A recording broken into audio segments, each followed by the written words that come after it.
December 7th, 2022 Board of Douglas County Commissioners business meeting. We want to welcome all of those of you that have joined us in the old courthouse. This is our first time back in about 4 or 5 weeks. We've missed this room and we're using the judicial and law enforcement building across the lawn that some of you have joined us at, but we're glad to be back here. And we also probably have some folks online, so want to welcome everybody there and just give everybody a bit of information about public comment in our agendas. So each action item that you see on our agenda will offer an opportunity for relevant public comment about that topic. We ask that you wait until the agenda item that you're here for comes up for discussion. Additionally, near the start of our meeting, we will invite folks to provide general public comment to the commission, which is a time for addressing issues not on today's agenda, but related to general county business. General public comment will not be recorded and shared on the county's YouTube site to ensure compliance with YouTube's content policies, but we welcome everybody here to listen live as well as online, and the public comment that it goes along with our agenda items will be a part of that video recording. We will first call on folks who are here in person each time we do public comment, then we'll turn to online commenters who are with us. If you are on Zoom, please plan to use the raise your hand function when the time comes and listen for staff to call your name and unmute you. All comments, both in person and online, will be limited to 3 minutes, and we ask that everyone give their full name and Douglas County residence for our meeting minutes, please. All public comments should be directed to the County Commission. We also reserve the right to mute and remove any speaker who is vulgar, rude, or inappropriate. And the public should also know that comments received by the County Commission during our meetings do not represent the views of the Douglas County government. If visual aids are used during the meeting, the presenter will share their screen. So anybody who is listening online but doesn't have access to view a screen, please know that. And for everybody's purposes, please know that all agenda materials, which is much longer than the agenda you may have in your hand if you're here in person with us, they are available on our website. And there's significant material attached to each of those agenda items that can be viewed later. And recording of this meeting will be available on our YouTube page and website. So with that, we will start with our consent agenda. Does either commissioner wish to remove anything for further questions or conversation? Okay. Does anybody in the public wish to remove anything from our consent agenda this evening? Further discussion or questions? Okay, has anybody raised their hand online, Sarah or Jill?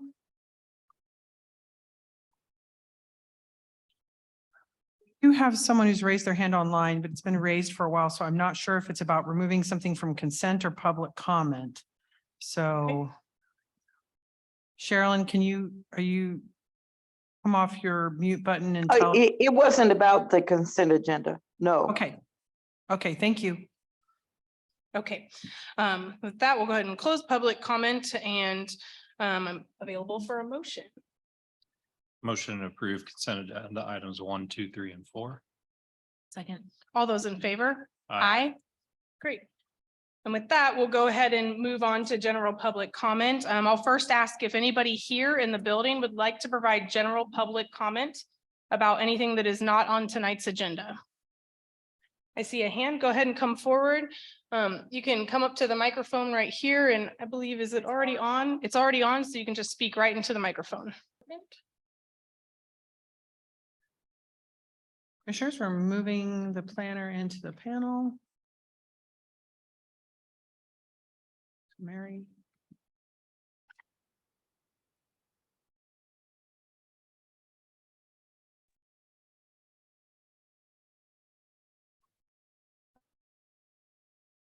Let me get that light out of the way here. If I can. Good evening, Commissioners. Mary Meller, City County Planner. This item is a rezoning request, and I will be sharing my screen.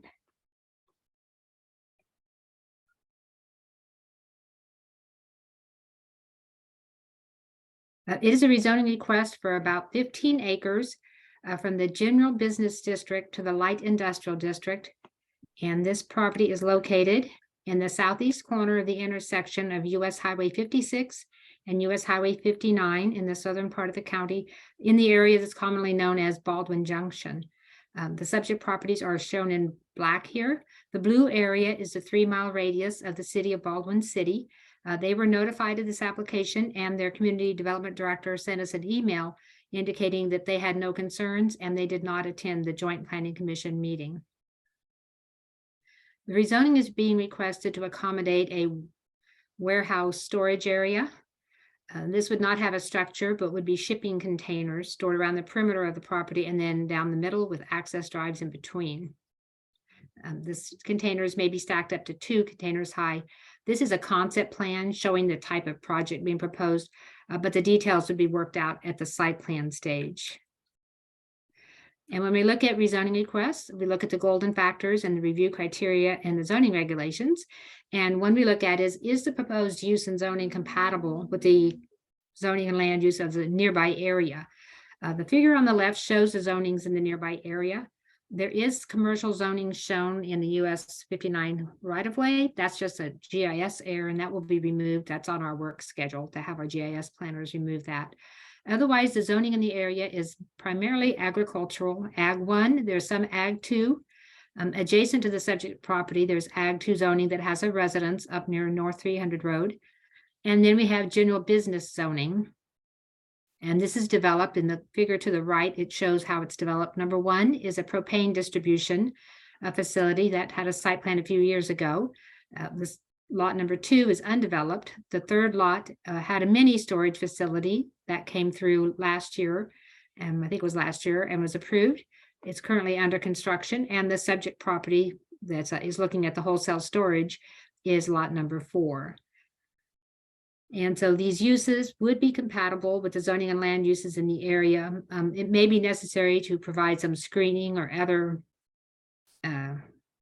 measures during the site planning process, just to minimize any impact on the residential property up to the northeast.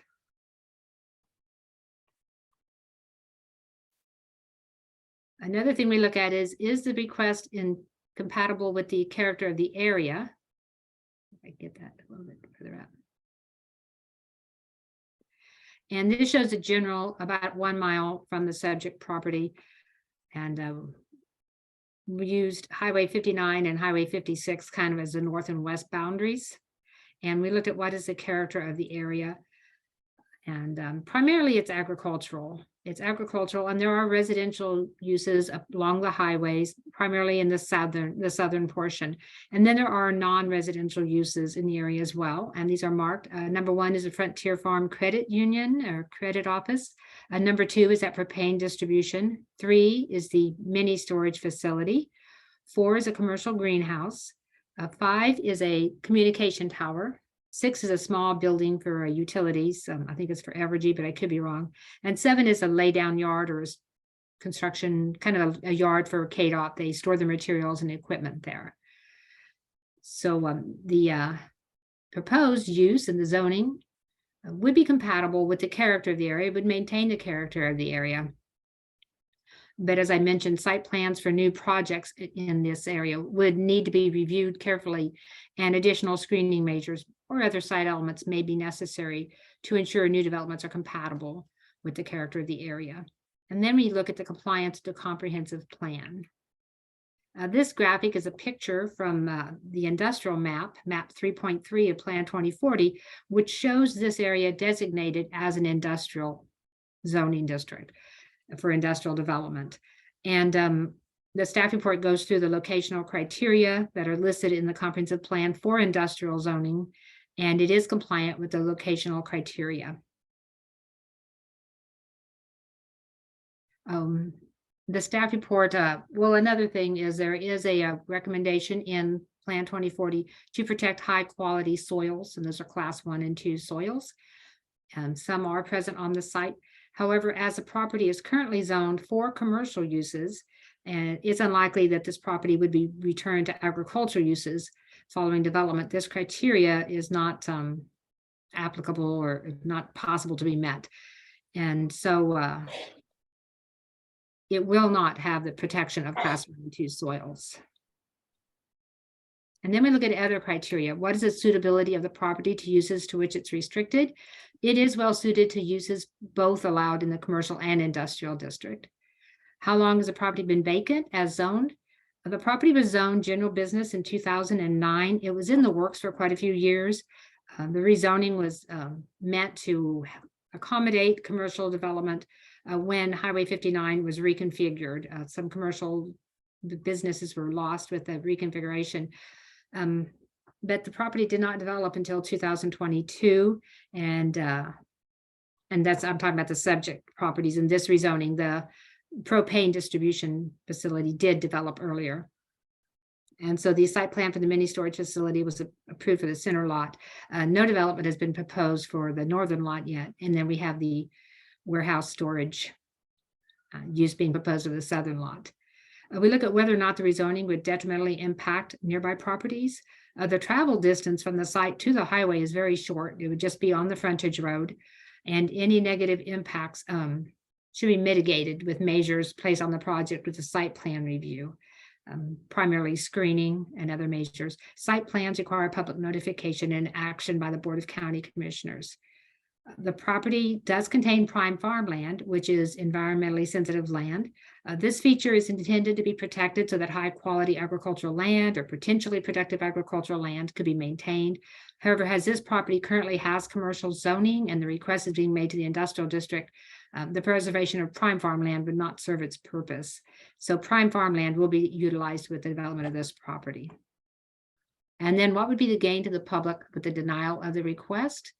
As no negative impacts have been identified, there would be no gain or benefit to the public from denying the application. The Planning Commission voted unanimously at their November 16th meeting to forward this rezoning request to the Board of County Commissioners with a recommendation for approval based on the findings presented in the staff report. And that concludes my presentation. I believe the applicant is present today, and I'll be happy to answer questions if you have any for me. Thank you. Is the applicant here with us in the building? Hi there. Would you like to come up and provide any additional comments? Okay, thanks for being here. Commissioners, do you have any questions top of mind for Mary or the applicant? So Mary, this is a rezoning request, but you also mentioned a potential project. Normally we see those, sometimes we see those separately. We kind of have to evaluate them separately. But since you have mentioned a proposed project, what is the site planning process for that? Does that have a public process or is that administrative? Site plans in the rural part of the county require county commission approval unless there are very minor changes. So it will need to go to the county commission. Neighbors within a half a mile will be mailed notification just before the application is submitted so that they can be part of the review process. They can contact us. Signs will be posted on the right of way so that people in the area will be aware of it. And then it will come back to you for your final action. So today's request is for the rezoning, and if there is a site plan, then that would be a future request. That's right. We asked for a concept just to get an idea of what a person is planning on putting there. They're not held to the concept, but you know, most of the time that is what they end up doing there. Okay, and the rezoning request also had the same requirement for notice to neighbors? Yes. Thank you. It wasn't sent out when the application, the notice went out 20 days before the public hearing because that was a requirement for the planning office to send out, and signs were posted as well. And there were no comments in the packet. So were there no comments received from the public on this? No, I had one call from a neighbor who just had questions about what was being considered, and he didn't have any comments. He just was asking for information. Thank you. Mary, this is Commissioner Kelly. Thanks for your report. I'm looking over the permitted use tables because I think whenever we rezone something, we need to think about all the permitted use. And this really is maybe a little more restrictive, except in this one area down there in industrial and warehouse. Am I reading that correctly? Yes, the districts in the zoning regulations were developed so that if it was commercial, it would have commercial zoning, and light industrial is intended to be more restrictive. So a lot of those commercial uses that are more impactful are not allowed. It's also less impactful than the general industrial, which allows more heavy industry. So it is a slightly less impactful district. Thank you. I have a follow-up if Go right Commissioner ahead. Kelly's done. So Mary, the request is to rezone the 3 acres, so the lots, I guess, 2, 3, and 4, with 4 being the one that has a potential proposed use and 3 is already occupied with the mini storage. So, but it's all 3 of those with the same applicant, is that correct? Yes, those are all 3 are owned by the same person. Thank you. Any additional questions? Okay. I Go have an ahead. Ex parte, do you want that at this time or do you want that after public comment? I think after public comment is part of our discussion. Okay, thanks for checking. Okay, we'll go ahead and open this item up for public comment. Is there anybody here in the building that would like to provide public comment on this agenda item? Okay, seeing no hands, we'll double check for virtual hands on Zoom. Okay, seeing none, we'll close public comment and bring this back for commissioner discussion. I'll let you lead it off, Commissioner Willie. Didn't have to wait long, did I? I did have a call from Clint Hornberger, who is the township clerk of Willow Springs Township. They manage roads and other issues for the township, and he had no difficulty with this rezoning. Thanks for sharing that. Well, I think other commissioners asked a couple of questions, clarifying questions that I had, so I feel good about this request and that it was, I appreciate Commissioner Kelly pointing out that in that chart of allowable uses, that there's actually quite a few that fall out of the realm of possibility with this change. And I appreciate that it's that it fits the character of the area and that maybe some intended commercial use in that area, or what people believed was going to be some rebuilt commercial use in that area hasn't really developed. And so this is an evolution along with that. I'd make the comment, this is my old neighborhood. I can say that by about 15 different neighborhoods in and around Douglas County. But this is an area that I know well, and even though I do not intend to oppose the change, it is always hard to see those kinds of changes happen in a rural area. It's been, open space, it's been farm ground. I've personally farmed on some of that ground just to the south of that. So it's always a change to see, the mini storage that went up very recently, and then this also, but this is a node that has been slated for this kind of development for some time, and it has excellent road access, including the access road there to the side of the highway. So just acknowledging the change. Yeah, and I'll just add a couple of comments there. For one, this is the result of good planning. So this is in Plan 2040 to see that as a light industrial area and that node. And as 59 highway was expanded, some of those things were identified as good uses. But for those of us who remember driving down the old 59 highway, this feels a little different. The only concern I have, Marion, since this will come back to us for a site plan review, is sort of what it would look like with 2 storage containers stacked on top of each. Just my first reaction to that sounds a little different. And so as you're working with the applicant, when they bring that, I'd really like to see visuals maybe of what that looks like in other places, because that sounds really tall and intimidating to me, but it might just be the height of a normal building and I'm just not thinking about it correctly. So that doesn't have to do with the zoning. It's really more about site planning and how we can address those impacts. And I don't know if it, if it still has to meet some certain building height requirements. And I'm just interested as we go through the site planning process, what that will look like. So you might just want to make notes of that if we go ahead and approve this rezoning. Any further comments from commissioners? Make a motion to approve a request to rezone Z 22-00319, approximately 15 acres located near the southeast corner of 56 highway, 59 highway east 1260 road, from general business to light industrial based on the findings presented in the staff report, and adopt a resolution to that end.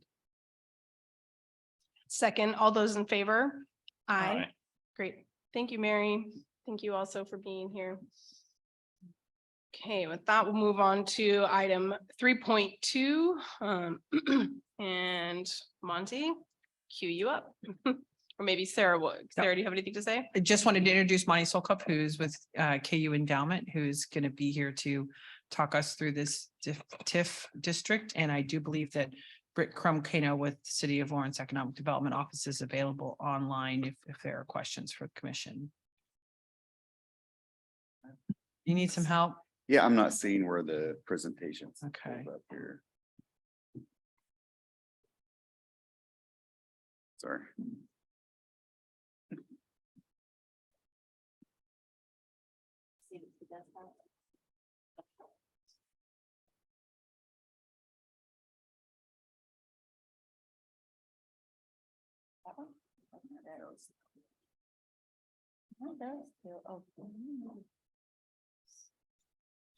Oh, wait, it's hiding here. Hold on. No. No, I don't see it.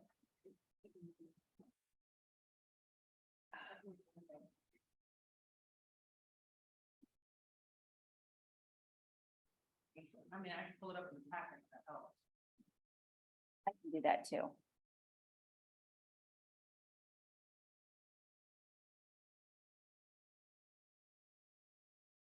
I can probably start and set it up and then we get the presentation up. So I'm Monty Sokup. I'm with KU Endowment Association and the West District Improvement Company. Thank you for the opportunity. We are in the middle of a TIF and CID application process with the city. And I reached out to Sarah to make sure that you guys the county was brought into the fold on this, and she asked me to come give a presentation about the project. So that's what I'm here to do today. We started exploring opportunities with the West District, which is basically the corner of 23rd and Iowa, where there's about 120 acres of undeveloped land there. And we started asking the question, what can the University of Kansas and KU Endowment do with that piece of ground that would move the university forward? To that end, we hired a campus edge development consultant, Brailsford and Dunleavy, and started kind of a visioning process. And we engaged the city and the chamber, KUCR, multiple KU entities, and our troop of trustees at KU Endowment. I already made the assumption that you know what KU Endowment is. We're the not-for-profit fundraising organization for the University of Kansas. And really our sole existence is to support the University of Kansas. So to that end, we started asking the question, what can we do with this land asset that can benefit the KU and the community? There we go.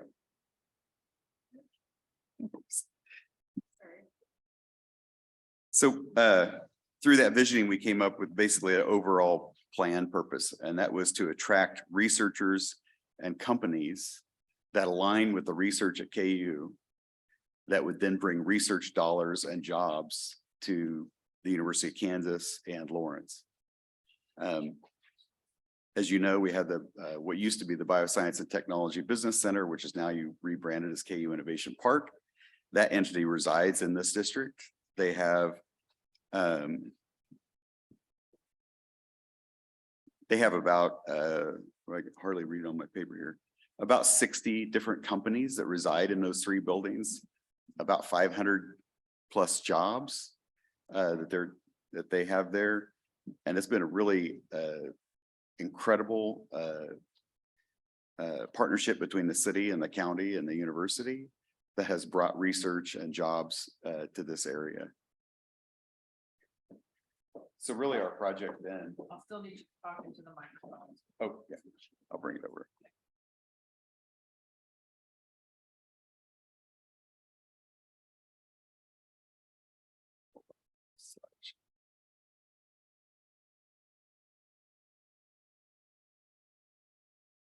All right.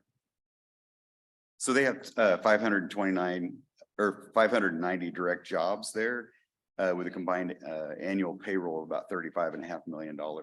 So really what we're trying to do here is to figure out how to accelerate and build on this already successful enterprise.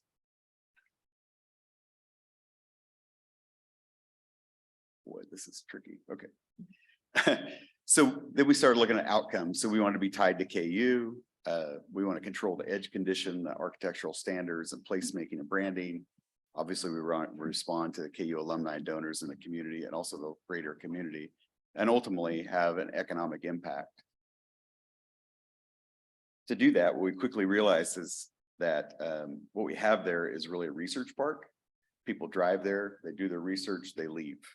There's nothing else there that keeps people there to interact or do anything else. So we decided we needed to, in conjunction with KU Innovation Park, to turn that into an innovation park where there are multiple things there that people can engage in and create those collisions of the community and the research in the university, and really start to blur the edge of the university in that district.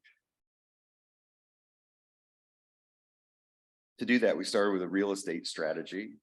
The first thing we're going to do is signalize the corner of 21st and Iowa to be able to create a way to bring traffic into that area. We're going to straighten out 21st and Becker Drive and try to create some density that follows nicely with the 2040 plan. And capitalize on the existing research buildings that are there. Third, we're going to create a nice public space in this greenway that's in that number 3 block there. Ultimately, we want to drive value from an economic standpoint to the corner, and then finally connect back to the campus through Irving Hill Road. So this is kind of long-term real estate strategy. To support that, we did a market study. And this is the information that our basic market study came back with. And we are at this point working with asset class developers to kind of fill this out and validate this. And one thing we have learned is that we cannot support a hotel right now in this district. But we are negotiating with residential developers. The office space would probably be a KU Innovation Park or University Research Building, because our current office, there's excess office space in town right now. And then the retail is panning out quite nicely right now. And then we're adding a childcare. So this is what West District Improvement Company is planning to build. We're going to build the infrastructure, which then creates lots that would be available for lease to asset class developers. What that does is takes property that has been off the tax roll since 1942 and puts that property on the tax rolls as those private asset class developers come in there and develop those assets. So what you see here is the street structure, part of a greenway that creates also the stormwater retention. And then because we're eating into part of Schenck Fields, we are working with the university to build 2 lit turf soccer fields that the university will use during the year, but during the summer, we were talking with Parks and Rec that they would have access to those from a city standpoint. So they would get used during the summer by Parks and Rec.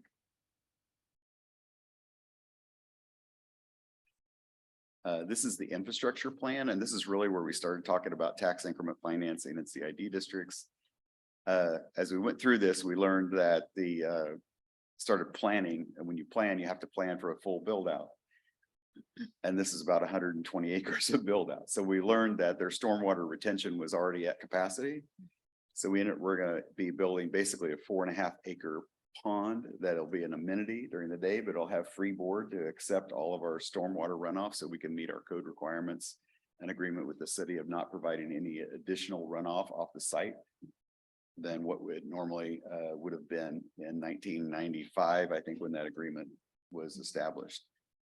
The second thing we learned is that the sanitary sewer system would not accept, it was already over capacity and would not accept another building on West Campus. That's a line along Clinton Parkway that was installed in 1965. That's a clay tile line. So we learned we're going to build about have to build about a half mile of offsite sanitary sewer system in order to get to a point in the city system that can accept that. And so that basically consists of 24 and 36 inch lines running down Clinton Parkway, crossing Clinton Parkway, and then a 48-inch line running down Atchison Creek to a place in the system that'll accept that waste. But that also opens up development of about 120 acres there, which should really, well, it opens up that whole watershed up to basically the top of the hill there. So it's a long-term play. But as we started looking at that, that's about a $3 million off-site sanitary sewer improvement that a normal developer would not anticipate having to build on an infill project. You would expect to be able to go to the street and tie into the existing sanitary sewer and be able to go. So as we applied for tax increment financing and the community improvement district, the city's economic development code, I'm not sure it's code, whatever their policy requires there to be an affordable housing component. And as we looked at that, the way that code is written or the way that policy is written, it makes an assumption that you are building a vertical asset. It says there has to be a percentage of that vertical asset that has a affordability component for a certain number of years.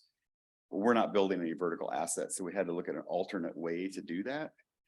So what we're proposing is to make a donation of approximately 1.5 acres of development ready land. So we would build the infrastructure and build the streets and then make a donation to the Lawrence Community Housing Trust of about 1.5 acres of land. That's essentially the equivalent of, I think, 13 R5 lots, depending on how it's zoned and what you decide, what they decide they're going to put there. But that was our answer or our proposal to meeting that requirement. Again, that's because we're not building any vertical assets that we control. I've spoken with Rebecca Buford at Tennis to Homeowners. She loves the idea. There's a opportunity that our community can decide what affordable housing component is needed at the time that this comes online, and that can be built, as opposed to getting an apartments. I'm not going to go into all. If you have questions about affordable housing, I'm happy to go into it fairly deep. But when you have private asset class developers developing affordable housing, you don't always get the product that you need that meets the need of the community. So this gives us that opportunity as well. The other great thing about this is it'll be within this walkable community, that it will be the crossing.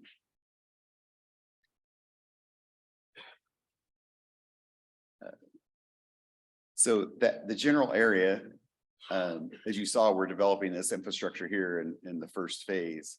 The general area that the housing component will be is in this blue box here that you see on the left of the screen. So when we develop these streets over here, this is when we would determine with Tennis to Homeowners where that donation would be within that residential district and kind of what those products would look like with them. And that would be developed at that time. But the streets for this area are within are part of the application for the TIF funding. So that's in there. This is the greenway I talked about that we're creating the area to retain the water, the storm water from this area. But we're going to connect that greenway all the way up to basically 19th and Iowa where the tunnel is. It'll connect the Lawrence Loop to the university's Jayhawk Trail that goes all the way across. It's an ADA compliant trail that crosses the campus.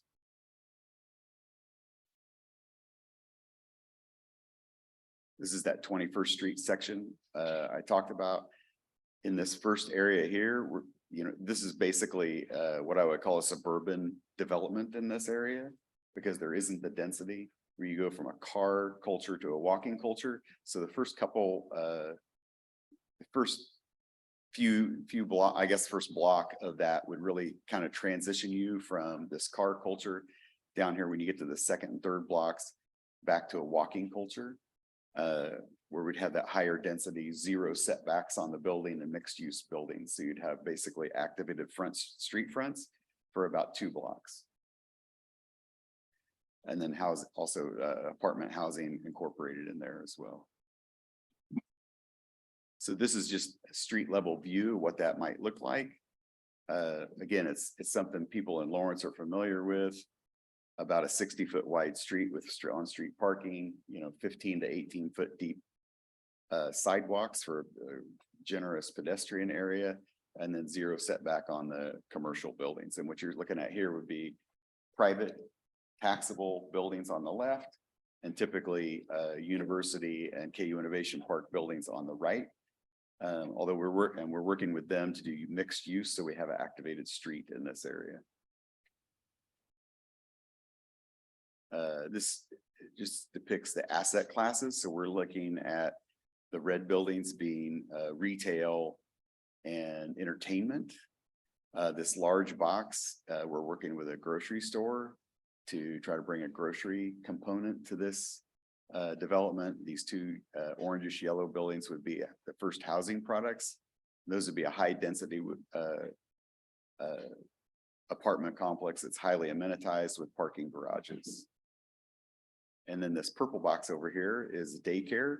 One of the things we heard from KU Innovation Park is that they needed to attract companies was close, high quality daycare. So we're working with Hilltop to expand their operation. They currently serve children 2 to 5. And in this building, they will serve 138 children from infant to 2. So they'll basically create a feeder building, adding 138 students to feed their other building. And then this depicts where we would anticipate the next KU Innovation Park and or private businesses or KU research buildings that would fill the other side of that street, and you start to see the density of this street coming along there. This is the boundary for the TIF district. It basically encapsulates all those areas where we might, where we're going to be building streets and utilities. The blue area represents the first project area. So the project area is the area that you basically collect the TIF revenue from. And then the TIF area is the area that you can actually make the improvements in. So you see this, obviously this leg coming down here to pick up the sewer, and you see a leg coming up here to pick up that street ultimately that connects up to Irving Hill Drive, which is, if you're not familiar with it, that's the road that has the bridge across Iowa on top and goes over to campus. This is a pay-as-you-go TIF. So West District Improvement Company will provide all the funding for the infrastructure improvements. It's a little over, in the first phase, it's about $17 million to build those roads and all that infrastructure. We'd be financing that. And then as the TIF revenue comes in, we get those TIF revenues would then pay us back for those initial improvements. So it takes nothing out of the city or county up front. I'm happy to answer any questions. Just interrupt me. At this point, we're asking for a 95% allocation of the TIF and a 1.5% CID in the project area here, which is the blue area.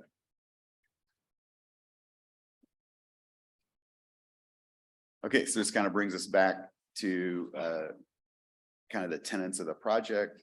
You know, that 21st Street creates a gateway, a welcoming entrance. Again, we're trying to kind of blur the line between what is university campus and draw the community in, as well as showcase what's going on from a research standpoint in the campus. We have a mix of recreational uses and opportunities that provide that work, live, play environment.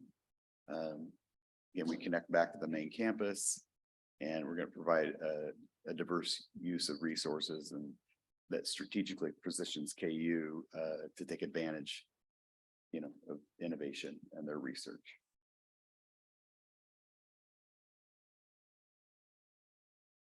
It's funny.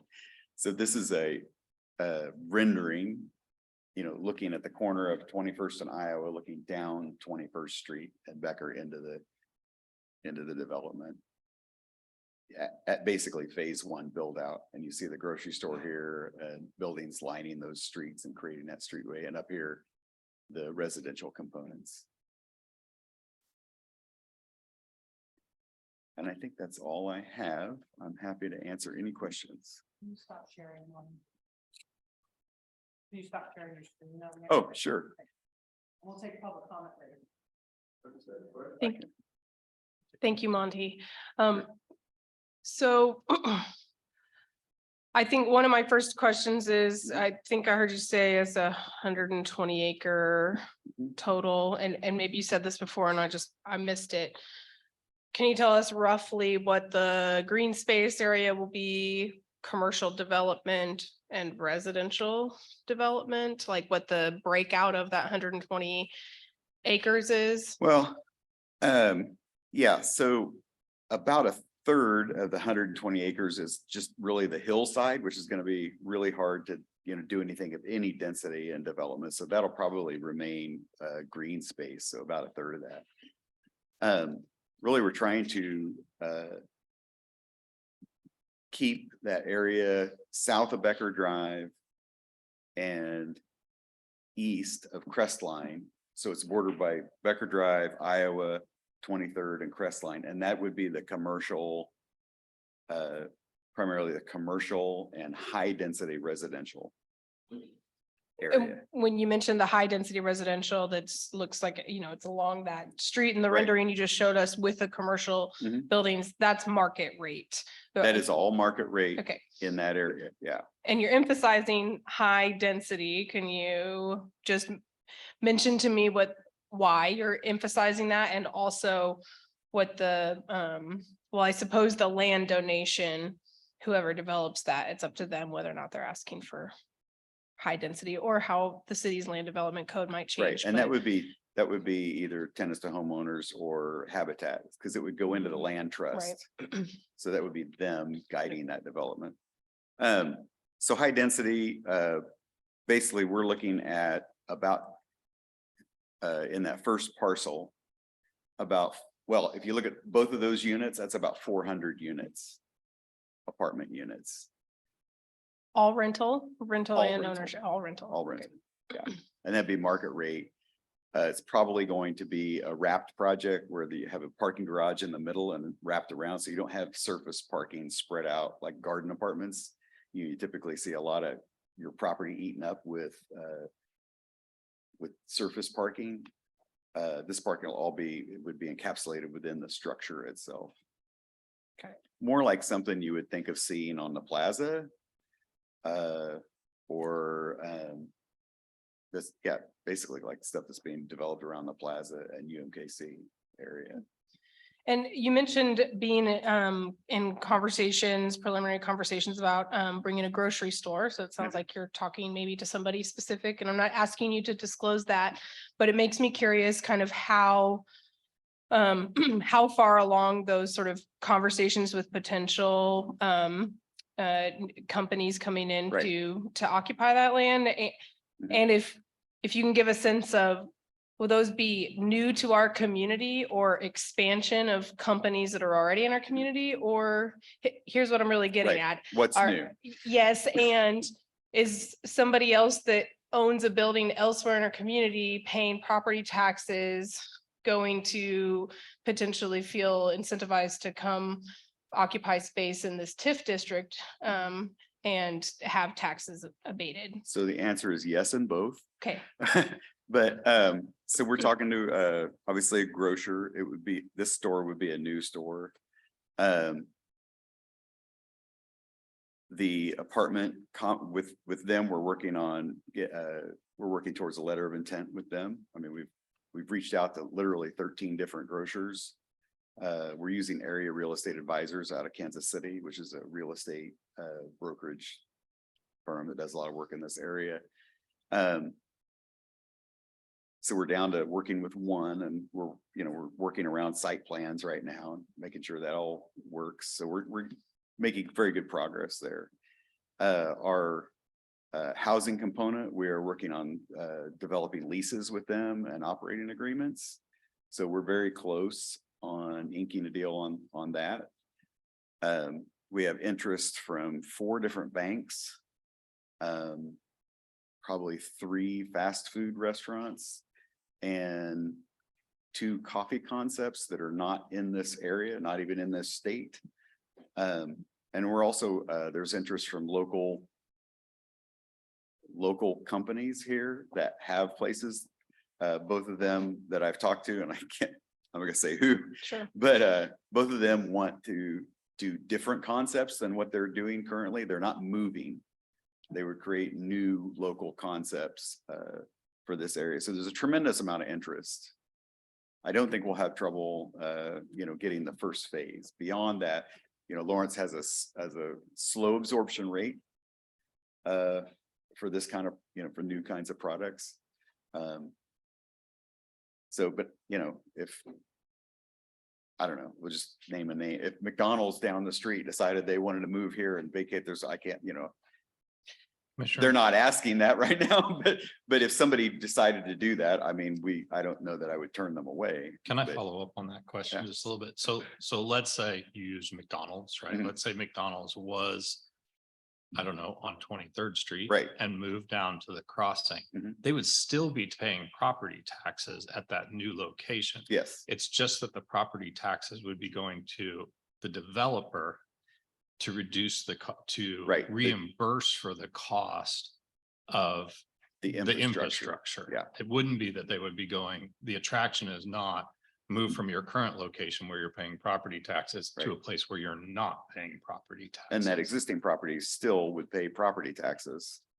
Okay, so I'm Right. just, the dollars are just going Right. not to the county and not to the city, but instead to the developer. 95% of it, based on our request. I don't know what'll be approved, but we're asking for 95%. So 5% still goes. And then all of the regular sales tax still goes to the county. That doesn't get abated. The sales tax still comes to the county and state and local Then what is the entities. It's 1.5%? that's an CID sales additional tax? tax. Okay, That's added on top that comes back to the developer.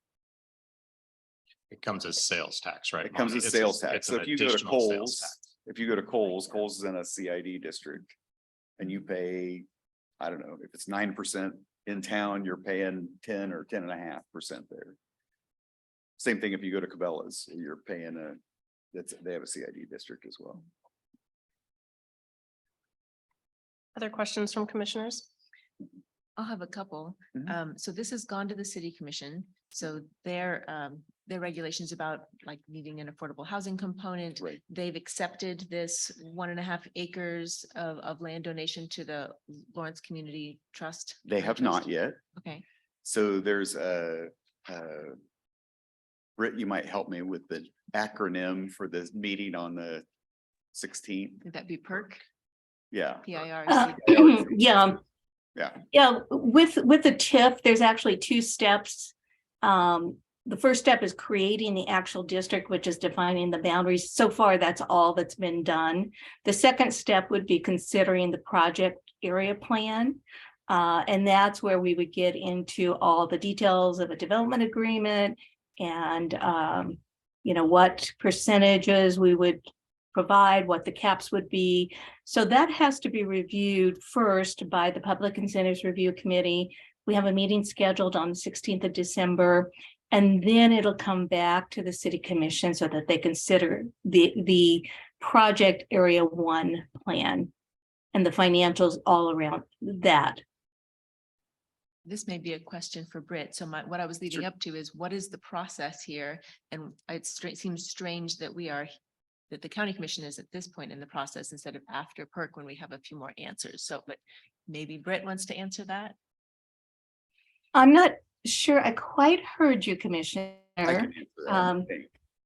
Monty's willing to take the question. We can pitch it to you. Okay. So when we started this process with the city, Britt suggested that I reach out to Sarah. So I did. And she basically invited me to come bring everybody up, the commission up to speed. So you don't get surprised when coming in the process after the PIRC meeting and it's almost a done deal, right? So wanted to give you guys opportunity to ask questions. So that's really, I think, why I'm here today. Is this the typical order of operations? Well, I'd say we don't do TIFs very often, so typical's not probably a good use phrase. But we try to get it in front of you early. So if there are questions, they can be incorporated into presentations further along the line. I would say, I wouldn't anticipate though that, Monty would need to come back to the county commission after perk. If there were additional new materials, it's something I could add to your agenda packet, just on my weekly memo, if there's been changes or so forth. But generally, I try to save him that second hearing, that he'll have to do at the city. Okay, thank you. Another question. Mhm. So the bipartisan infrastructure bill that set aside a great deal of federal money for infrastructure projects, is that something that's also being pursued here? So those would be federal dollars applied to infrastructure as opposed to a tax abatement? So we did apply for a base grant through the ARPA. We did not get it. The University of Kansas was awarded, KU Innovation Park actually got the award in Douglas County. So we were in competition with them. Each other. I felt jilted, but it did come, project did come to Lawrence. They got a $5 million grant. There are other opportunities to the bipartisan infrastructure bill. Are they also being pursued, or is this was kind of the closest fit and that didn't fly? That was the closest fit because that was I think a Department of Commerce piece of ARPA. And we thought that this fell into economic development because it's really exactly what we're doing. So right now, we're not pursuing any other avenues. Thanks. So I think this is a question for Britt. Britt, we don't have the financial breakdown typically on public incentives. We have a financial breakdown of what will be the tax implication to the county. So if the request is 95%, we look at an evaluation of the total amount of property and we figure out what 95% of that tax will be. We don't have that yet. Is that correct? Well, kind of. Oh, okay. We just got the studies from Baker Tilly. They're the financial consultant that did all the analysis. And they did both a feasibility study and a but-for study. And those basically just came in like yesterday. And so I'm scrambling to get them all together so that they can be posted on the PERC agenda by Friday and go to the PERC committee. I did reach out to the consultant and I asked him today if he would provide me, based on the assumptions and the analysis, some kind of an idea of what the revenues would be to the county and to the city. Again, given the projections that are based on assumptions. And so I do have some numbers, if that would help, that I could share with you tonight. But in terms of the details, the financial details, you'll want to read those with when they're they will become public probably Friday with the posting of the PERC agenda. I don't So- know, commissioners, but I'd like to hear if you have some numbers to share. I do have some numbers. Yeah, for county. Now, this is the projected revenue that the county would realize. Again, based on the assumptions that the financial analysis worked with. The property taxes to the county over the duration would be a little over 773,000. And the sales tax would be about 26.6 million. So the total county revenues projected would be 27.3 million. You said over the duration, what time period are you talking about? Well, the TIF is good for 20 years. So after that, now the thing about TIF is once we're done paying off once the public is done paying off the developer, then we get all that new property tax. And so, so right now, Monty is asking for 95% of the increment. Once the TIF expires, either because we've reached that 20-year time frame or because they've generated so much money that we paid them off early, then the property taxes, the property is fully on the tax rolls at 100%. And so then I like to think of it as a long-term investment. That's when you really get a good payoff. I think during the interim of the incentive period, you get a moderate payoff, but with commercial assets like this, they have a longer life. And so I think it's helpful to look at it. I always look at it from a return on investment perspective. I think the public's getting a good return during the incentive period and a great return after. I could add to that just a little bit. There's about you only reimburse the approved, there's certain things that they will pay for. And there's about 14, looking at this, about $14.8 million worth of improvements that fit into that category, according to the Baker Tilly evaluation of our budgets and those things. And that's the part that the TIF would fund. And then the CID funds, stuff beyond that, up to about 35 million. But again, with the CID, you're not taking anything out of the process. It's an additive tax that's coming back. Does that CID tax age out also? It is. There's a 22-year limit on that. And again, it has to be, there's a certain line item. So if we, let's say we don't build the road over here, or we don't build one of those garages or whatever, the approved thing, we don't keep collecting that. We have to show the expenditure. We have to fund it first, show the expenditure and get it approved, and then we get the money back. So So in over terms of time. infrastructure for the project, you're talking roads for the most part, and also the sanitary sewer, Sanitary, storm, electrical, water. What about like fire medical response? So that's a lot of housing and a lot of structures that weren't there before that maybe haven't been part of a long-term plan. Maybe they have. Right. Is that an infrastructure that also gets offset with any of this or paid for by the developer? I don't believe it's allowable by, it's not allowable. So that's something that the community would then absorb in Right. addition to. But I this. would Okay. say that so you'll have fire medical response by the city. But the streets are gonna be private streets, so you don't have snow removal or maintenance of the streets in this development. That So would be part of the developer's responsibility. Monty, one small correction. Mhm. When fire and medical comes, it's not just city. It's funded by city and the And county. county. Okay. Right, so just, that is a cost to the Right, county that right. we're taking on for more development. Mhm. One of the questions I have is listed here is replace city-owned sanitary sewer line. That's a city infrastructure. Right. Correct? And then utility relocations, these are all city utilities, right? So these are sewer relocations, water relocations, those are city relocations. Is that So- correct? The sanitary sewer is a city Yeah. thing. And that was shown on those two slides I showed. One was the private improvements and the other was the public improvements. So you saw all the sanitary on the public. The water is the city. The storm sewer is private, so the city will not have any cost of maintaining that. It's kind of an odd mixture of like the university, where the university owns the storm sewer on its site, and then as soon as it goes off their site, they don't own it. It's kind of falls into that in a way, I think perhaps what what except for the water and the sanitary at this point, which is different. Commissioner Kelly might be getting at is that either private infrastructure, city infrastructure, but the only cost to the county in terms of infrastructure isn't covered.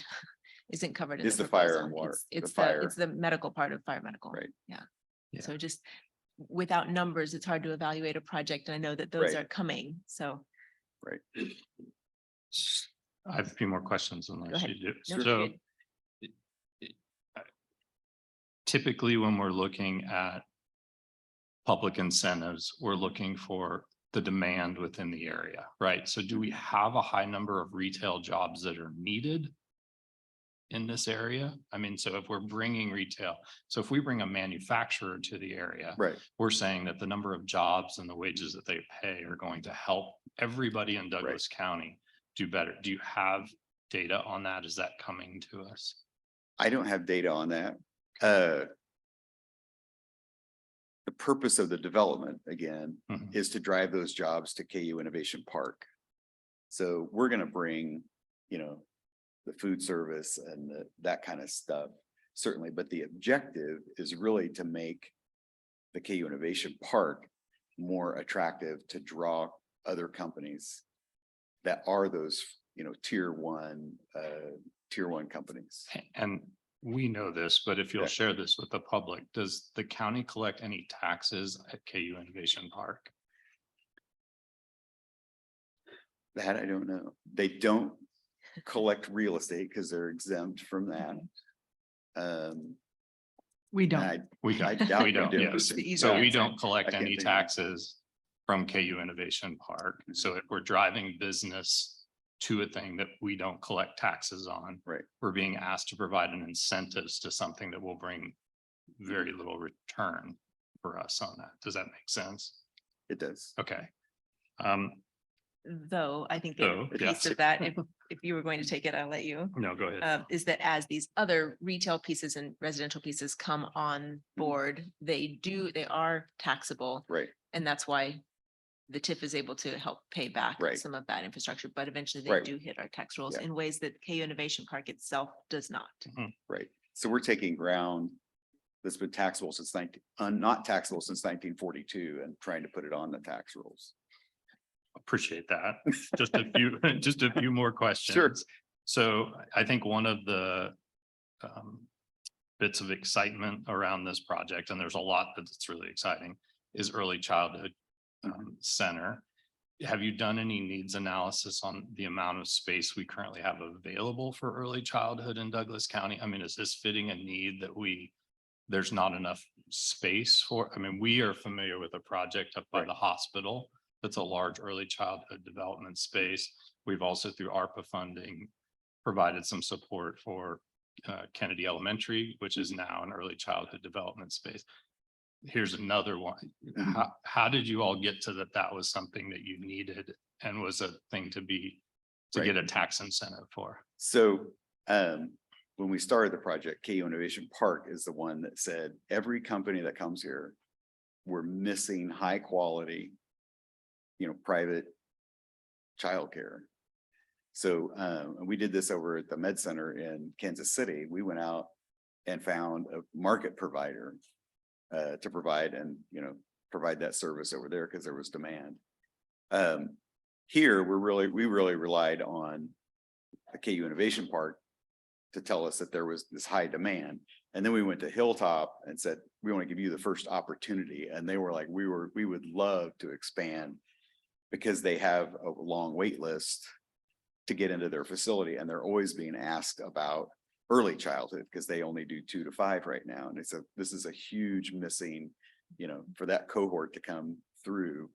So there was we didn't do a lot of research into what the demand was, other than we had a willing entity that wanted to provide this, you know, if we provided the land and the infrastructure to do it.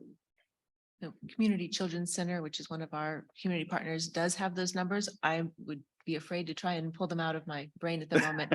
But I do think there is a great need for early childhood, especially infant to Right. age 2. And I don't know what it is, but the Hilltop is like one of the only certified, and they have some certification. They're one of the only, I think they're the only one in Lawrence that has that, some kind of special certification for this early childhood education thing. I will say I am definitely a fan of diversifying our tax base, and I realize that this is a part of that, and it's space that is infill development. I'm also a fan of that, and that the TIF as a tool is something I'm comfortable with, and I've actually talked quite a bit with Britt about it. I think we'll need to see some numbers. Right. I think we'll need to have a little bit more information from the county side Right. before I would be comfortable making too much of a decision, depending on what we're asked to commit to tonight. Yeah, I have maybe one more question and then we'll need to take public comment. So the affordable housing that you're talking about, there's no money set aside for that affordable housing, is there? Not at this point Okay, for tenants to homeowners. So okay, the land donation is about $1 million worth. If you think of okay. 13 R5 lots and the value of that in Lawrence, that's about $1 million donation to the Lawrence Community Housing Trust. So we're working on a metric of how that compares to 10% of Mhm. temporarily affordable one-bedroom apartments and what that looks like. So we're working on trying to figure out how to show you a metric on that and make sure that that's the right value to meet the requirement. But again, I just think there's some incredible advantages to that in that, you know, we can decide, Tennessee homeowners can decide what product we need and we can fulfill the need of the community. Because right now I'm on the Affordable Housing Advisory Board and we're not getting projects that have the products that we need in this community. We're just not seeing those products developed by private developers. So it's our not-for-profit developers we're gonna have to lean on to try to provide those. And this provides an opportunity to do that. And then they can also go out and leverage and, for instance, make requests to the Housing Trust Fund to help subsidize other projects. And they can go out and get federal funds and other projects to make the actual vertical assets. This Commissioner Reed, one more question for you, Monty, on the affordable housing piece of it. I just want to understand, first of all, I want to appreciate that KU Endowment is opting to make that land donation to the Housing Trust Fund so that it remains permanently affordable. And that is not something we see much in this community, and I appreciate you all trying to lead by example in that way and making truly permanently affordable housing, not just for a few decades. So thank you for that. Will you help me understand how you arrived at the 1.5 acres? I just want to know if those were conversations with the land trust and local organizations to try and kind of understand capacity and what they could develop in the relatively near future, or is that just a number that had been predetermined as a set aside that you didn't need for your other development goals? So I came up with that, good or bad. So we look at the Marvone neighborhood, which so our plan really has single family backyards to create that buffer and not, you know, put an industrial building next to somebody's backyard. So try to be a good neighbor. So we looked at that and he said, what if we dispersed affordable with market in that space? What do we think we could absorb and not make it, you know, a row of affordable housing only? And I came up with 13 lots. Okay. And that ended up being about $1 million. And when we looked at the value, so that's as simple as it boils down to. We looked at what we thought we could disperse in that neighborhood among market rate product that we'll probably be developing. Okay, thanks. And then I have a question for you, Britt. I just want to rewind a little bit and make sure that I heard you clearly and understood correctly that I think I heard Monty say that about 14.8 million is expected in the infrastructure costs, the reimbursable or the things that the TIF applies to. Is that about the number? That's what the TIF will generate. Okay, And these are Okay, Baker I Tilly's misunderstood numbers. that number, Yeah, so okay. that's what the TIF part will generate. And that would be applied to the infrastructure. so I guess I'm confused by that based on the numbers that Britt gave us, which I realize are brand new and preliminary, but the property taxes would be 773,000. And then the 26.6 million in sales tax. Should I- Yeah. Yeah, Commissioner, basically, I'm the property confused by that taxes too. are based on the 5% of the increment that is not being asked for. That would be, That's 5%. That's the 5%. That was part of my question. Okay. yeah. So- And then the sales tax projections for revenue are based on just the regular county and city, state sales tax rates. Yes, this is income to the county. Yeah. Okay. So thank you for that, Commissioner Kelly. That was part of what I wanted to clarify, that was reflective of the 5% only, not the total amount that's collected. And then that once whatever money the developer puts into the infrastructure, once those expenditures have been paid off, whether that's in year 7 or year 17, after, that's it for what money goes to the developer, right? So even though the TIF is for 20 years, if in year 7, that is all reimbursed, then 100% of the tax collection is back on the tax roll. Am I grasping that correctly? Okay, because I was under the impression, and I am new to TIFs, so please just know that, everybody. And they're not, I don't think one's come up yet in my time as a commissioner. That was not understood to me before. I was under the impression that the tax abatement remains in effect for the full 20 years, kind of regardless of that There's- amount. So I suppose on the other side of that, theoretically, 20 years could not be enough to cover the expenses, Right. but it would still run out, and that would be that. Yeah, so there's 2 triggers that stop the collection. It's either the 20 years or we're paid back for the eligible costs. So this is on back of the napkin. Sorry, Sarah. go Just to ahead. clarify to Commissioner Reed's point, yeah, I do think, Joe, generally when developers do this analysis and when Britt and her team do this analysis, they've figured that payback to take that 20 years. So I think generally that's part of it. So unless there's way more development than anticipated in that area. So I've not seen a whole lot of TIFs in really early. The only one I know of in the state of Kansas was the Legends. And it was still a decade, but I do not have an exhaustive list of TIFs in Kansas. So just so we're not talking just about the benefit to the county, that 5% benefit to the county, so that we're clear on, and these are all estimated numbers. My back of the napkin iPhone math says that's about $14.6 million that would go to the project. That if we went 100% to the county, will no longer go to the county, but will go to the project instead. And then the county will pick up that 5%, which would equal 773,000 over 20 years. So just when we put those numbers. And out then there. at the end of 20 years, all of that hits the tax rolls. Right. at the end 100%. of 20 years. Yes. All of the site plans and other processes that go into this, all of that is yet to come and will go through all of the same planning commission and city commission process. Is that, I assume? Not us. Not Looking using at that this. Marvone neighborhood, and I'm glad that goes to the city and not And us. that process is basically done. We're starting construction, so. Including for the residential on the far west edge that backs up to Marvone, Yes, that's gone through. it's a different, the university has a different process. kinda what I than was your getting at. Normal planning process. So, but yes, we have gone through that process. It falls under the agreement between the university and the city. Any other questions from commissioners at this time?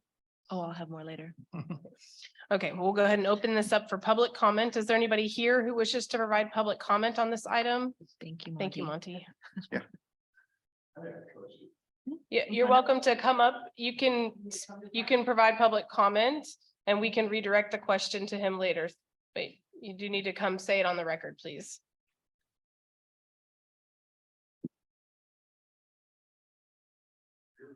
Yep, if you can just state your name before your comments, please.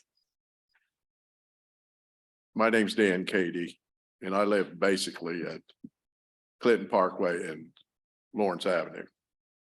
So this is going across the street from me. And my question was, you showed the access to coming on 15th or 21st Street as the access to the project. Will there be any access off of Clinton Parkway? And how will it affect the stretch of Clinton Parkway between Lawrence Avenue and Iowa Street? Thank you, Mr. Katie. We'll be sure to redirect that question in just a moment after we finish public comment.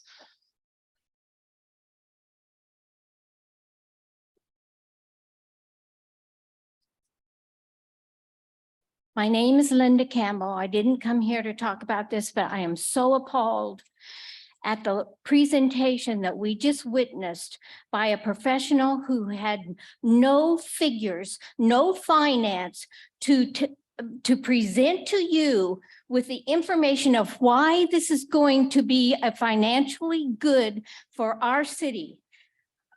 Do you recall You wouldn't because you're not as old as I am. The Tanger Mall out in North Lawrence, because I can remember when that was presented to us and it was going to make all these taxes and we were going to make all this money. Well, look at it now. It's empty.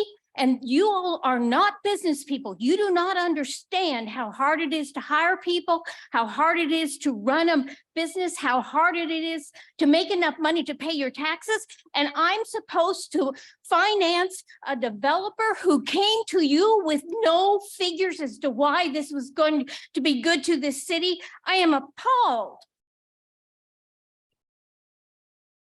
Thank you. Is there anybody here? Oh, go ahead.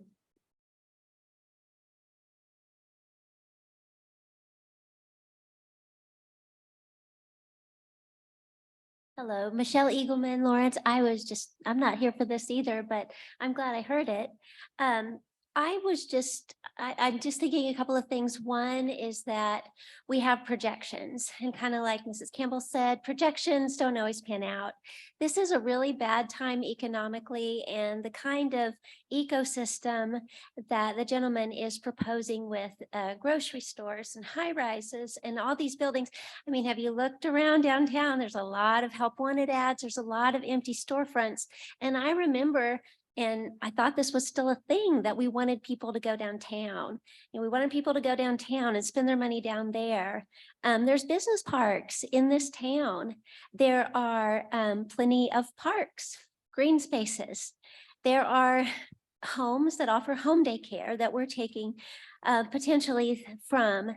And I personally don't see a need at all. It kind of sounds like KU does whatever KU wants to do, but it just sounds to me like a little bit of a if you build it, they will come kind of mentality that, like Mrs. Campbell said, doesn't necessarily have much or legs under it, so to speak. So I don't know, don't feel real good about this. Thank you, Michelle.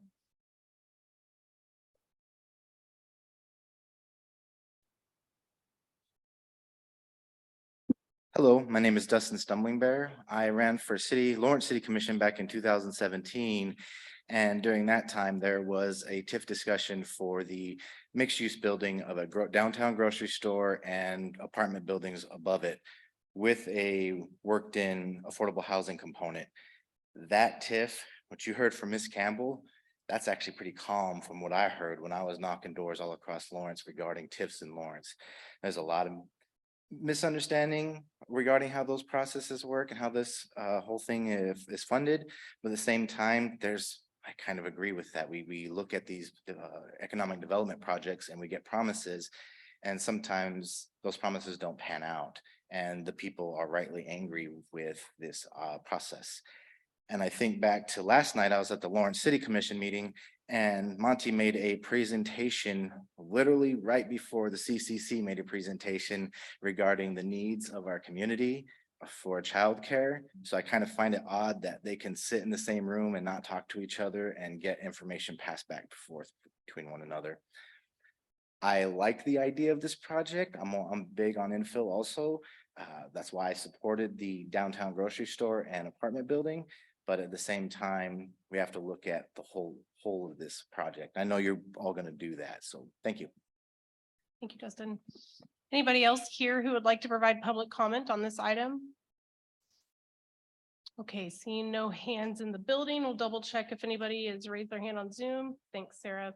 All right, seeing no other public comment, I'll close that and bring this back for further comments or discussion amongst the commission. Do we have the applicant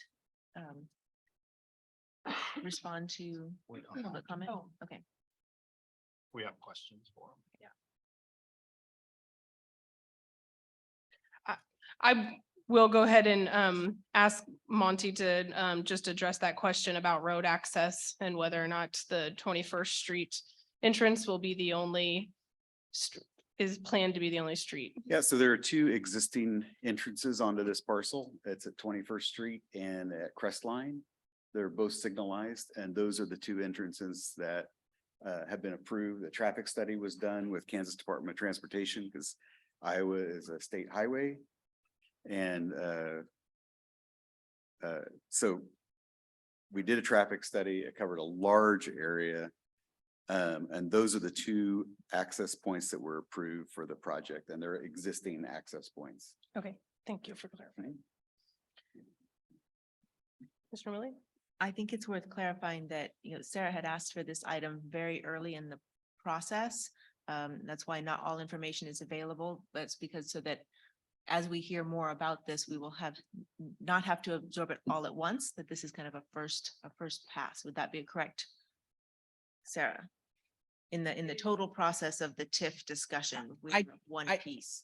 I don't know that they'll be back before us unless you ask for them to come back before us. Generally, these have only had one hearing. So if the commission wants to direct or keep this item open until they receive additional information, we can do that. And Britt, please correct me if I'm wrong here. But if we want them to come back, I'm sure the Endowment Association would be happy to come back and update us when they have additional information, but I was not planning on that unless commission directed. But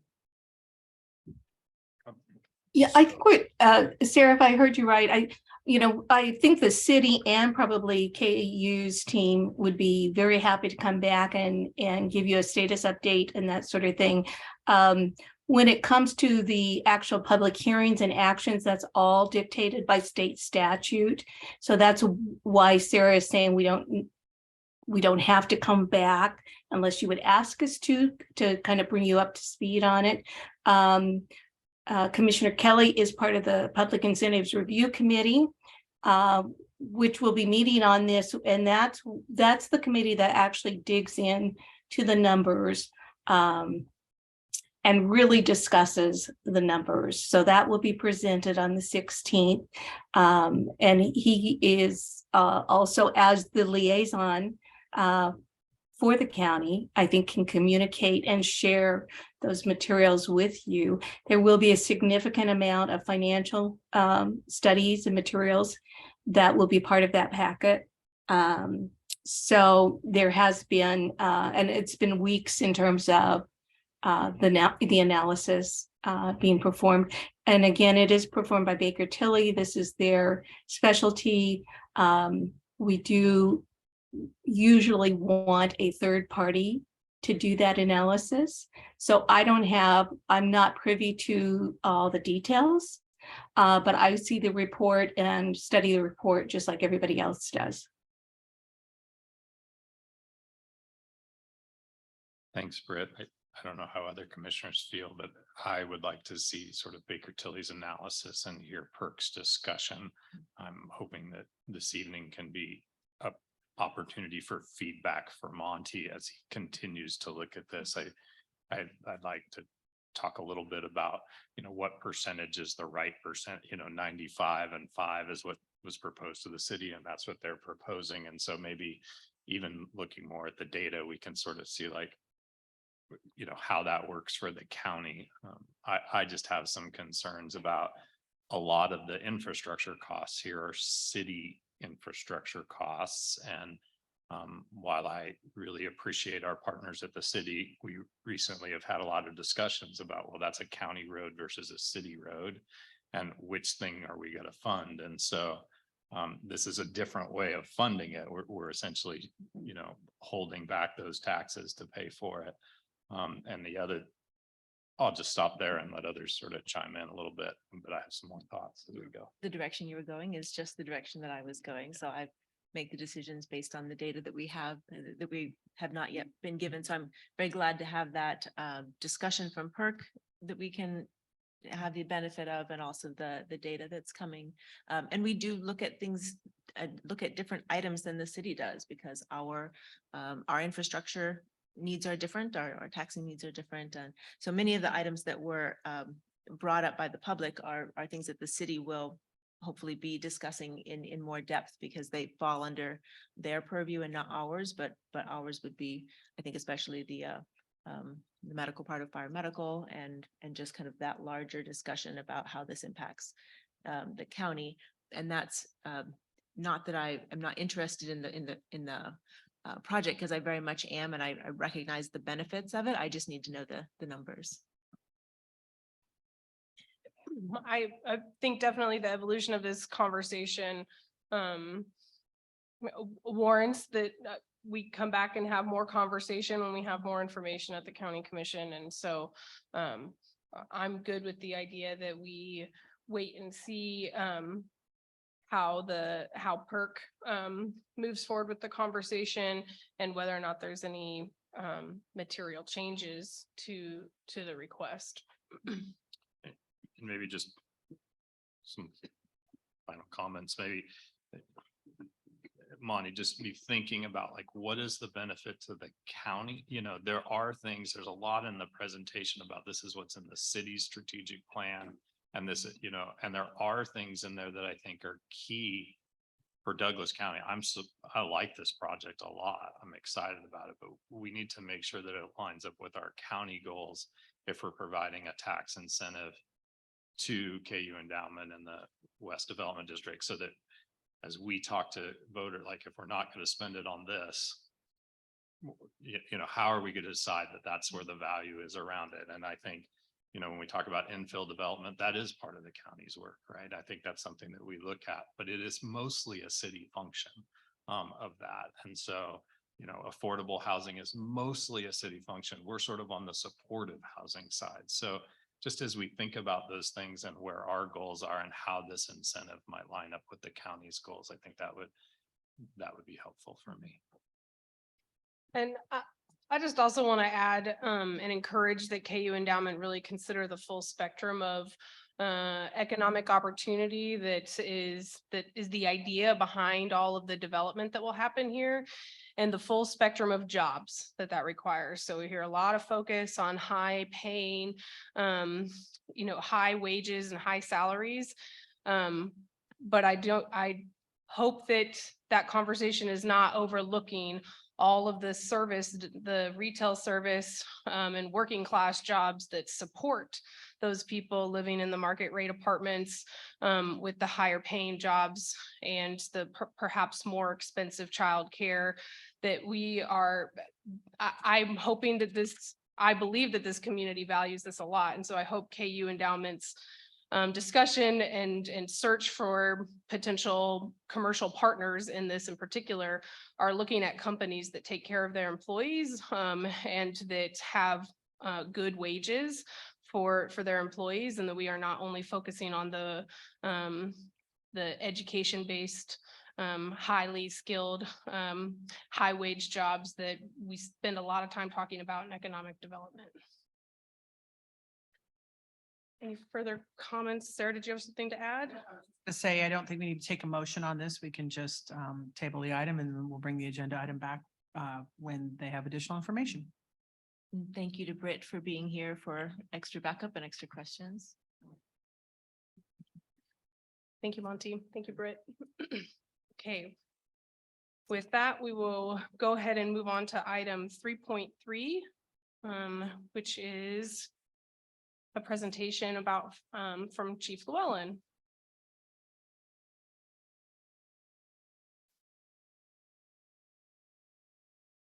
Good evening, Commissioners. Fire Chief Rich Llewellyn, Lawrence Douglas County Fire Medical. I don't have any audio visual presentation for you, but I would like to talk to you about the what you have in your packet is a community risk assessment and standard of cover document. These documents are required as part of our accreditation process. And as we come up for reaccreditation, it was time to renew our look at both these documents. You'll see in your packet, it's about 200 pages, and it's a couple of books, and they're lumped together, and it's a pretty long read, but it's pretty valuable for us. This process was already nearly completed by the time I started here in August. I got to write a letter, the introduction letter, and put the finishing touches on it. It represents a significant amount of work for our agency, as you can imagine. I would like to recognize 3 individuals who kind of guided the organization through this. This is our accreditation manager, Mackenzie Ezell, and the assistant accreditation managers, Tyler Wade and Kristen Eford. We developed these documents in a partnership with what's called the Technical Advisors Program through the Center for Public Safety Excellence.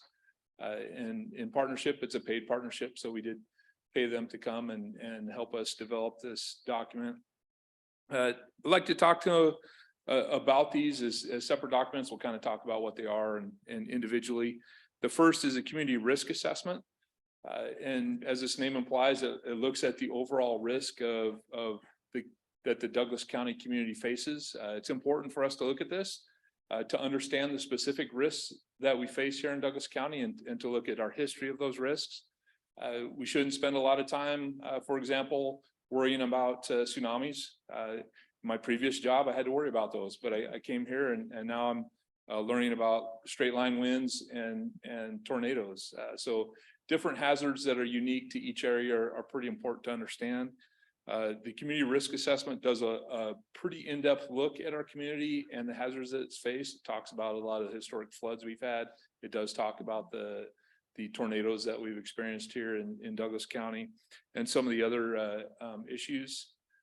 We also look at the impact that these events have had on the community, and we analyze this from a likelihood of happening and then the likelihood of the hazard. And then for this iteration of the document, we threw in the impact on the organization. So if for example, we have a Amtrak derailment like they experienced in rural Montana, what would the impact to our system be? We might have quite a few injuries, but a lot of our system resources are going to be addressing that issue, and it's going to impact our ability to work with the rest of the community or protect the rest of the community. So we do need to take a holistic view of that. We like to look at it at a granular level. We've split Douglas County into 7 urban zones and 7 rural zones. There's 5 urban zones in Lawrence that are centered around or clustered around the LDCFM stations that are here in Lawrence. There's an urban zone in Baldwin City, and there's an urban zone in Eudora. The 7 rural zones then kind of surround those. And we look at specific hazards, specific makeups, the demographics of each community. For example, we're in planning zone 1 right here because we're relatively close to station 1. In this planning zone, the hazards are kind of unique. There's Mass Street, there's part of the university. So we talk about that. We talk about the housing stock that's in the area, the age of the house, how that might impact firefighting resources or other incidents that we might have. The nearest rural zone to us is what's called Douglas County 1, DG1, we call it. It's essentially Grant Township. So we talk about the number of houses that are there, the population. It's about 400 people with about 100 houses. We talk about what's up there as far as unique hazards with the industrial plant that's up there as well. So it really gives us a good understanding of the community. And again, because this is iterative, it allows us to look at the community as it evolves. So obviously the 2 agenda items before I got up here talked about changing landscape, changing uses of the community. And it's important for us to monitor that. And it's valuable, kind of forces us into paying attention, even though it's something we should do. After we conclude the community risk assessment, we switch gears and look at our standard of cover. And that looks at our experience of calls in each area, in each planning zone, and our ability to get there, both the first unit and what we call the effective response force, which is a number of personnel that we believe each type of emergency will take to mitigate. So you're gonna get a couple people for a fall with minor injuries, and those folks should be able to mitigate the injury.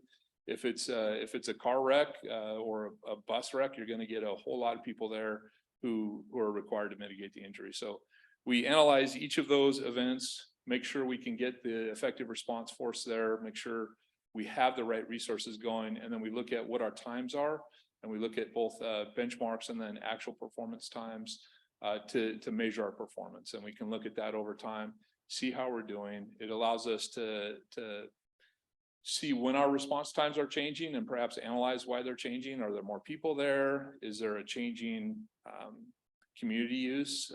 And so it's a good way for us to stay on top of what's going on in the community, make sure we're delivering a good service. And as I talked about the iterative nature, we're already starting to work on changing things and updating our ERF and how we look at resources. So we're already in the process of changing, which created a little bit of consternation with our site assessment team from the peer assessors, because they kind of wanted to see a snapshot without us changing, but we've identified some issues and we want to start work. So we're pretty excited about this. I'm available to answer any questions about that. Thank you, Chief Llewellyn. Any questions from commissioners? Just one, Chief Llewellyn. As we look at sort of what that risk assessment is, something that we've talked about here, I think prior to you coming, is how our rural fire district may be able to incorporate with LDCFM, you know, that some of those areas of cover and maybe looking at stations and things like that, if that's a good use as we transfer that over. Has your group put any thought to that, or is there anything in the report that you want to highlight around that? There is, the Did you way we say currently look at the, rural fire district or Well, the rural yeah. fire districts? 'Cause there are Districts, three. I'm sorry. Thank you, Commissioner. I heard a Sorry. plural. Yeah. The way we currently look at the rural planning zones is associated with the closest fire station or closest fire medical station. And I think that was probably first developed because that's how the ambulance will get out there. That's where the ambulance is coming at. And that, from our perspective, is what we're focused on in that document is providing emergency medical services. We are contemplating changing how we view that to be in better alignment with our rural fire districts. So we can share data and share performance metrics and see how each group is working and working together. Great, thanks.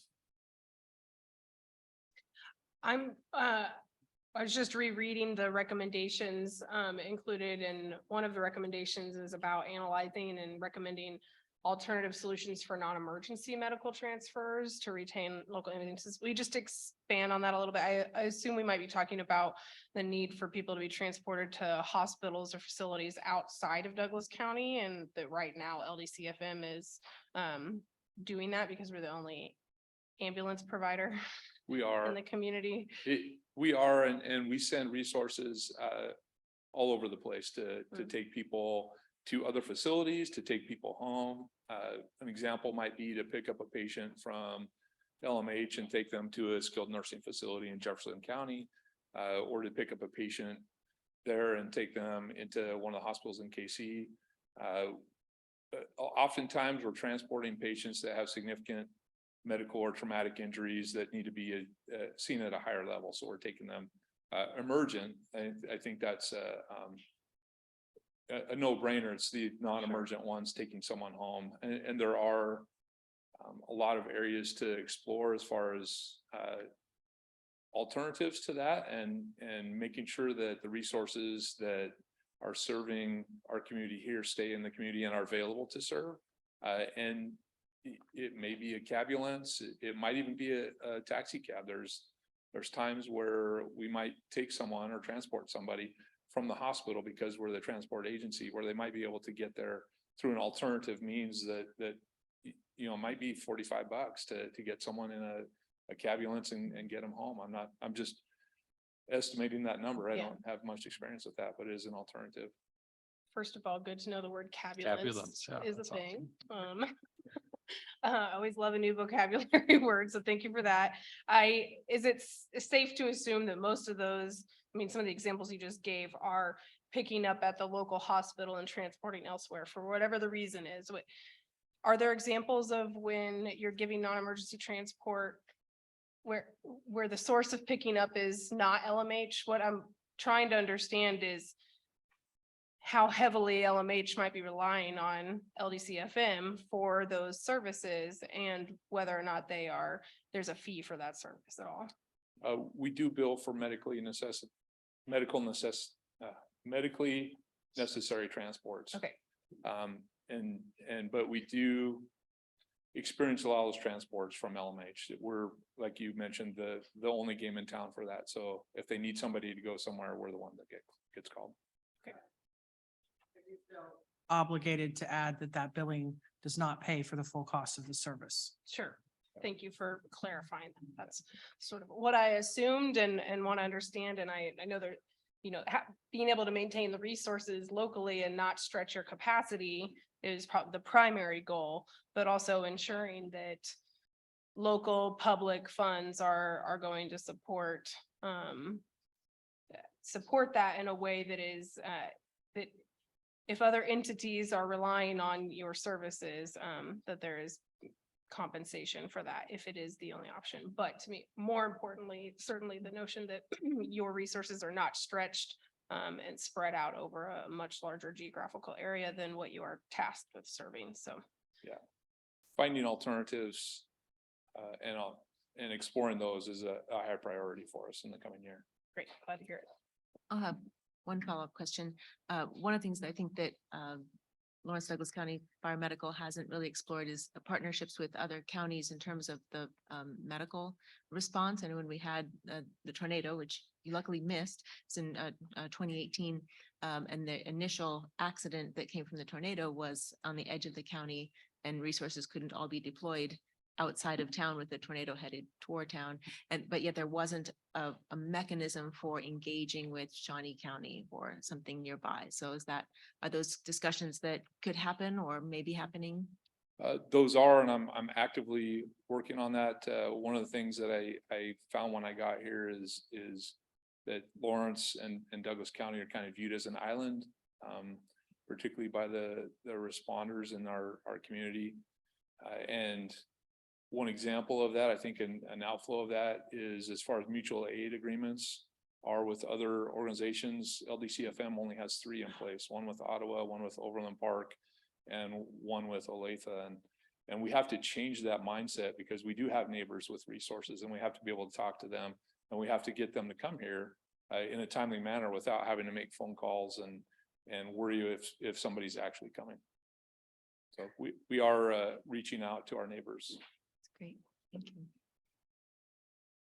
Any further questions from commissioners? Okay, we'll go ahead and open this up for public comment. Is there anyone here who wishes to provide public comment on this agenda item? Okay, seeing no raised hands, we'll double check online.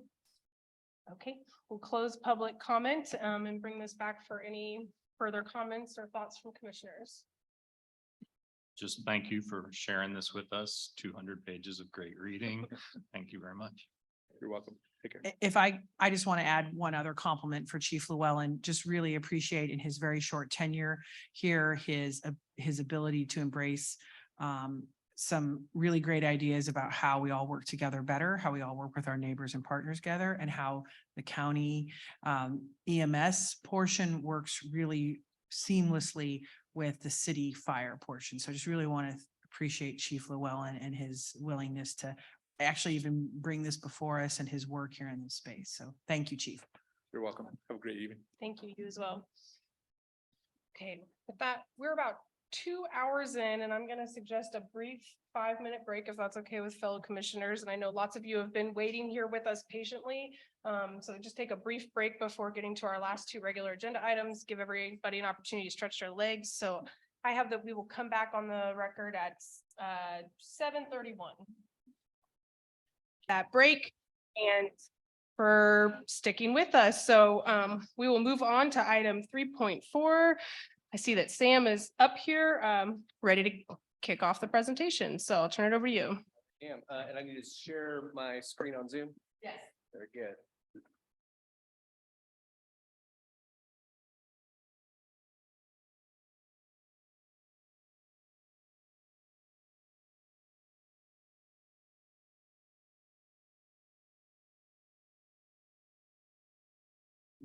The measure of a society is how it treats its most vulnerable. It's an honor to be serving those folks here in Douglas County. The work that we've gotten to do this year has been an honor, and I wanted to thank you for that opportunity. I'm very excited to present the results of the opportunity that you gave us. And Sarah has instructed me to be brief, so we will certainly be available for questions afterwards as well. Kansas Holistic Defenders was founded on a fairly radical premise that it's possible to build a public defense office that is equal to the best attorneys that money can buy. We are working to be that, and what makes us holistic is the mix, not only of excellent legal defense, but also having a team-based approach that targets our clients' needs outside of the four corners of that courtroom during their case, but also afterwards. To achieve that model, we formed a nonprofit holistic public defender's office. We are appointed, and we'll talk more about that appointments process. We're the first office of our kind in Kansas, the first defender office of any kind in Douglas County, though hopefully that will change soon. And we started taking cases in February of 2022. That our funding, as you know, comes out of a mix of county funding, grants, and private donations. And so once we get through our sort of results of the year that we want to share, we'll talk about some of those funding projects that we've already, grants that we've already applied for and where we want to go next with that. I have to highlight this is a team-based approach. We are supported by a phenomenal team of attorneys, investigators, client advocates. Micah, my wonderful director of operations, put this presentation together and spent a huge amount of time crunching these numbers. And our board members are here as well. And that's part of how we're able to do what we're able to do, right? We have three main values. One being client-centered, that the lawyer doesn't run the show, the client runs the show. We all, advocates, investigators, attorneys, serve our clients, and we are driven by their stated interests, not what we think would be best, what they say that they want, their goals are. We are interdisciplinary. Attorneys don't know everything. And so we try to bring in not only within our office, the approach of advocates, but also collaborating extensively with others to help meet the needs of our clients that may not be met within the four corners of that courtroom. And last is innovation, working creatively in our community, and also, and I really want to highlight this, with our use of technology, which is part of how we're able to get the data for you today. And so what this means is, well, it's easier if I explain sort of an anecdote.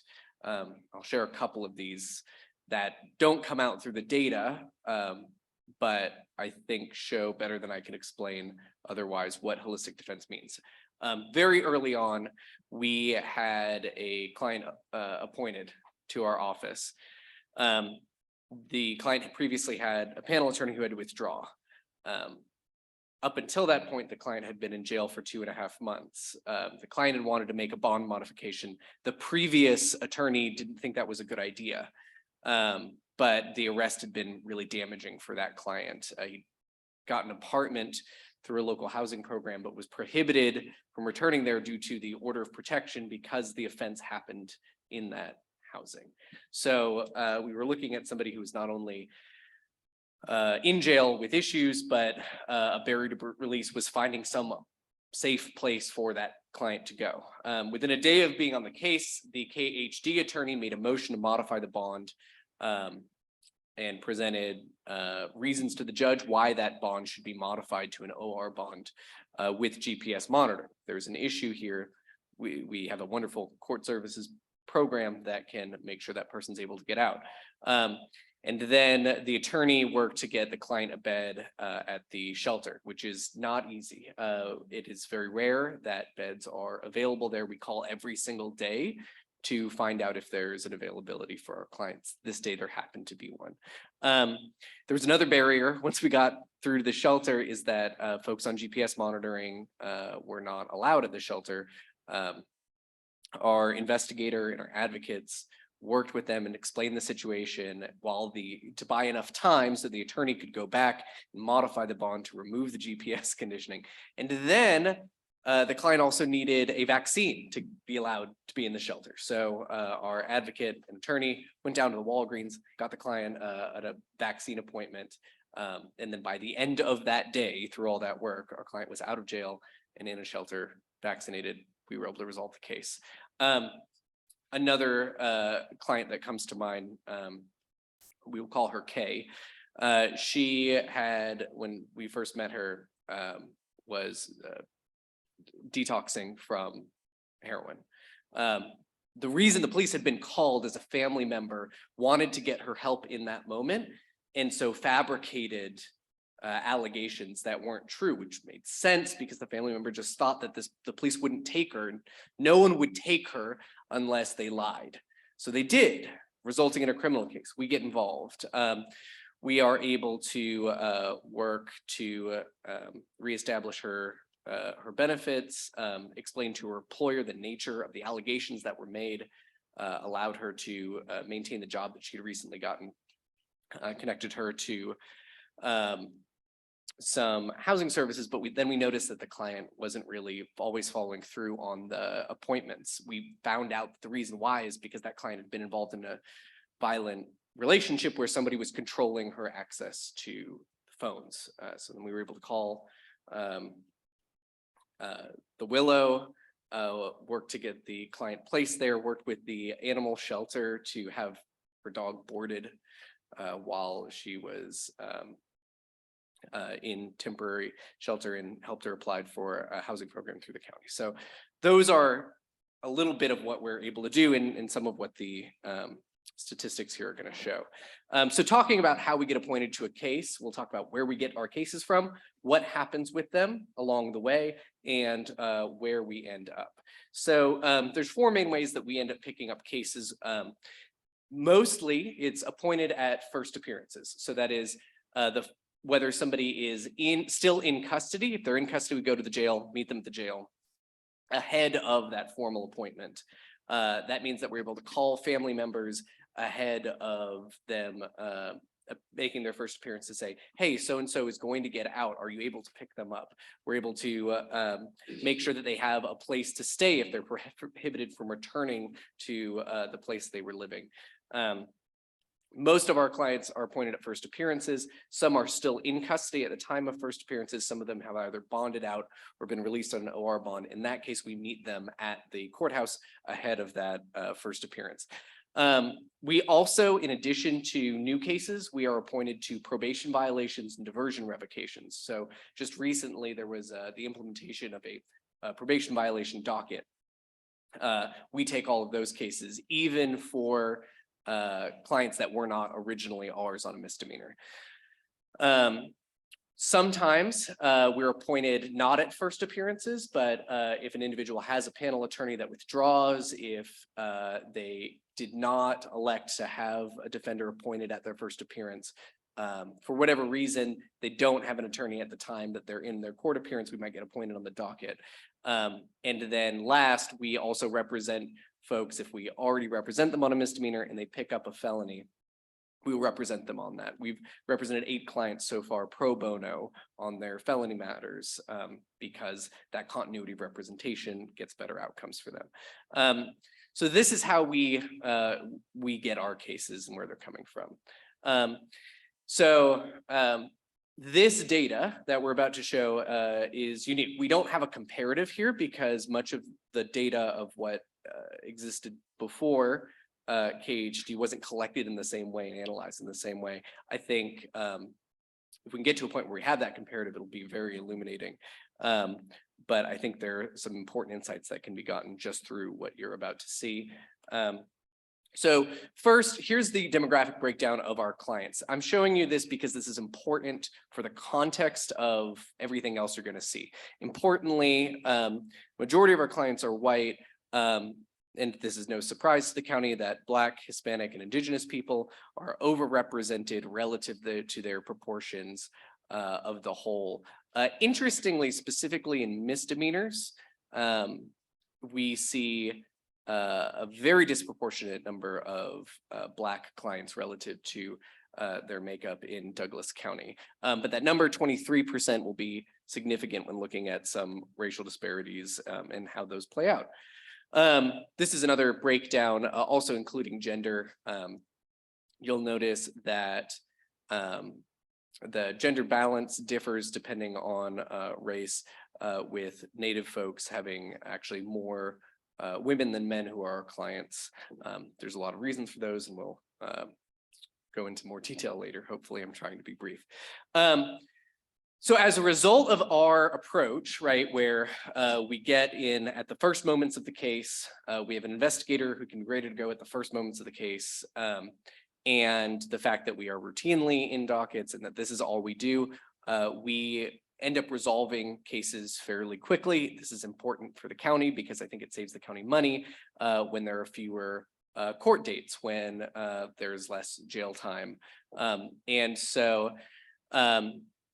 of the four main categories of resolution, cases that are dismissed within on average 115 days from appointment to resolution. Diversion is 126 days. And we'll explain why that's significant. There's a lot of barriers to completing diversion, and especially completing diversion quickly is not easy. Very proud of that number.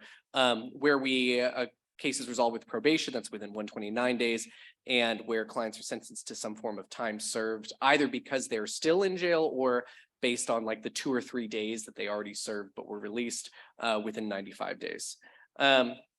So let's talk about that approach to diversion.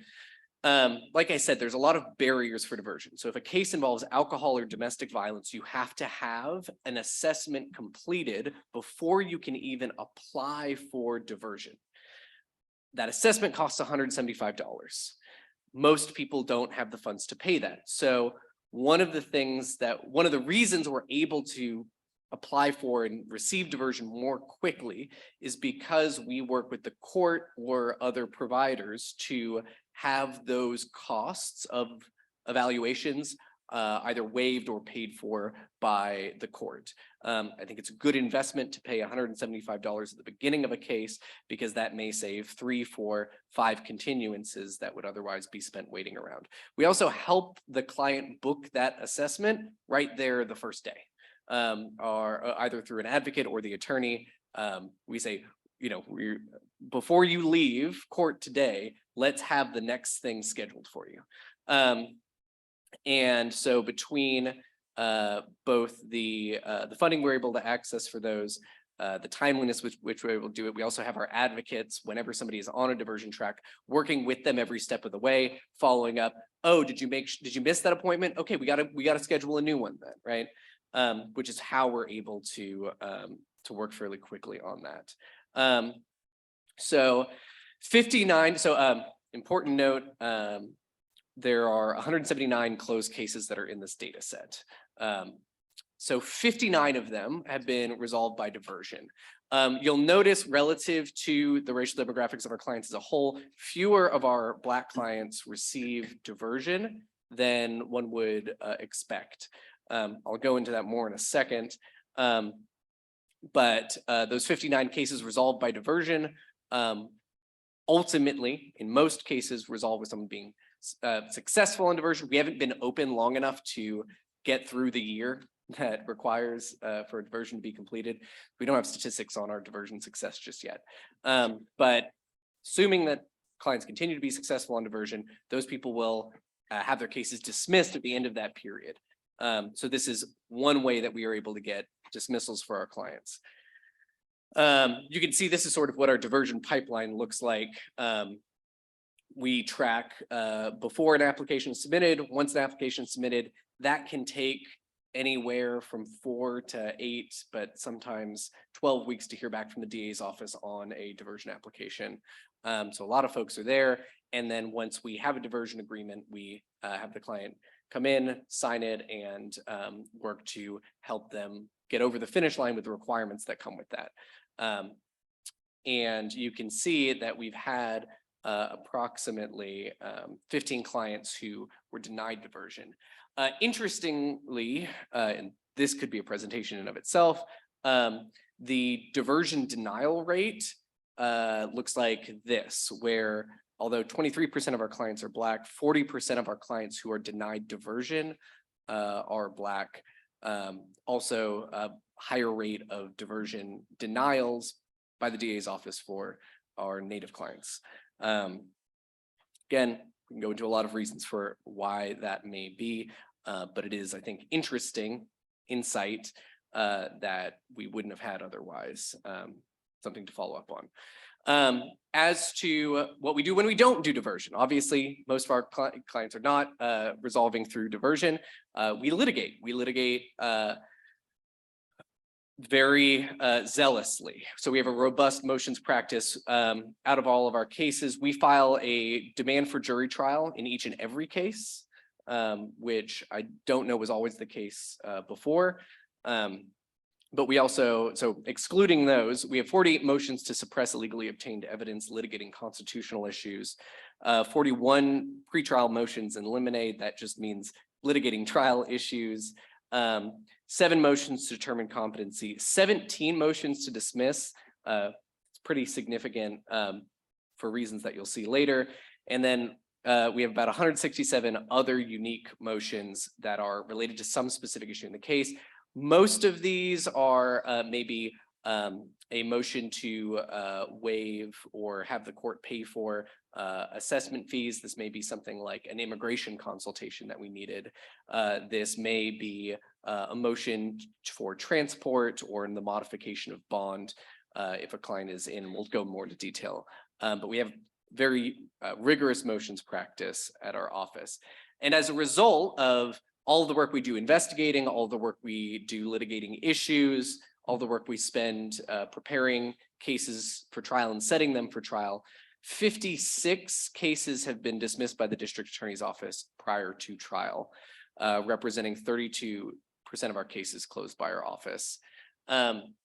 This means that between diversions and straight up dismissals, that most of our clients are not having more of a criminal record than they did before that arrest on which we represent them. I'm extremely proud of this.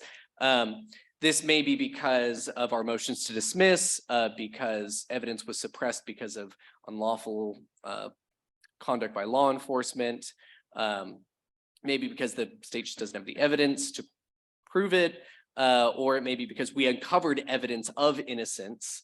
For instance, say tracking a client's phone location records to show that they weren't at the place that they were alleged to be at.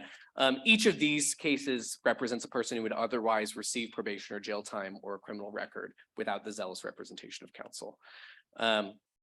So turning to our dismissals by race, here we can see that actually our Black clients are proportionately more likely to receive a dismissal. I think there's a lot of reasons for this. One of them, I think, would be that Black people are more likely to be wrongfully accused in the first place, and zealous advocacy is able to prove that innocence. And it also is because sometimes those clients are denied for diversion. We then take the case to trial and litigate it and then win. Again, the most common outcome of our cases is a dismissal, either eventual dismissal through the diversion. We have had one case go to behavioral health court successfully, or through litigation. We also had one jury trial, which we won, in which the client was acquitted on all charges. We're looking forward to many more. Turning to pleas. So for clients who are convicted, if we take a plea, generally speaking, those are not pleas that result in further jail time. Either it is time served based on what they've already done, or a sentence of probation. There are 4 cases in which somebody did do additional jail time. That was because prior to July of this year, there was a mandatory minimum for first-time DUIs of 48 hours. That has now changed. Again, very proud of those sets of outcomes. So turning to looking at everything, this is where cases end up. The biggest slices being diversion and dismissal, followed by probation and last time served, and our one jury trial of not guilty. So other ways that we can measure impact here. So first is having an institutional office, we are able to form great relationships with other community partners. You heard from Reentry. Reentry is interesting because our client populations actually don't really overlap because they primarily serve people who were sentenced to jail time and then are going to be released after that sentence of jail time, whereas that's not most of our clients. But we do partner with them out of a great amount of generosity and shared mission with them in helping our clients obtain vital documents, helping make sure that if clients are getting medicine in jail, they're leaving the jail with a supply of that medicine. They do a ton to schedule Zoom visits for our clients to get into programs or whatever else we need. ECAN, another major partner, they have a grant that we have gone to every day that helps pay for court costs. They've been a tremendous community partner. The Ballard Center, the Housing Stabilization Collective, I could go on and on. I do want to specifically shout out the Douglas County Sheriff. This was a great surprise to me in that I've never had any form of law enforcement that I felt like was trying to help our clients. I think that's what we have here. There are deputies both at the courthouse and at the jail who will call us to tell us how our clients are doing or if they need something, right? We work together if a client really needs to be transported from the jail to medical. They bend over backwards to make sure we have access to our clients when we need to. Deputy Sweeney is in the back here, and I talk to her at the courthouse basically every day about trying to work together to get as many folks out of our jail as possible. Really appreciate that partnership. As a result of, it's hard to say which of us is, what of it is us and what of it is the other programs that work. I think probably the best way to think about it is we make existing programs work a bit better, and we operate in the cracks where programs maybe are not meeting all of the needs, or where people are just ineligible for those. So the vast majority of our clients are released at first appearances, usually through an OR bond or an OR bond with pretrial services. Where clients are not released, we seek a modification of the conditions of bond to say, okay, well, if they couldn't get out on an OR, is there some conditions on which they could get out? Is there something we can change? So we filed 39 motions to modify the conditions of bond and 10 motions to transport. And so transport is interesting because these are clients who the court says, no, we cannot release this person. They will not come back. We say, okay, while they are in custody, you transport them to a rehabilitation or mental health facility, usually for a 28-day program, often longer. And again, the sheriff, to great credit of their transport division, will send our clients out to facilities as far away as Wichita to get them into programs. So those 10 motions transport represent roughly each a month of time that folks were not in our jail, but were in a rehabilitation facility. We also have the work of our advocates to represent a form of impact here. We've had 70 clients served with client advocates, although I think actually we found out that number was high. Thank you. Yes, we should have updated that. It's actually significantly higher than that when we factor in the help that we provide folks with diversions. But our client advocates are there to, and we now have 2 that work on this end of the project. One of them primarily pre-trial, and one of them for probation and diversion compliance assistance. We'll talk about how we got the money for the second one. But these may be goals related to housing. There's a lot, as you can imagine, probably the number one thing is obtaining emergency housing or long-term housing. A lot of working with the HSC and other groups to get that, helping our clients with benefits, helping our clients obtain mental or medical services, helping our clients open bank accounts, pay old court fines and fees, obtain vital documents and the like. Of these, this data only went through August, which is why it's 70 instead of the higher number. But PFJ, Partners for Justice, who train, recruited, and help supervise our advocates, put this data together, and I think it looks great.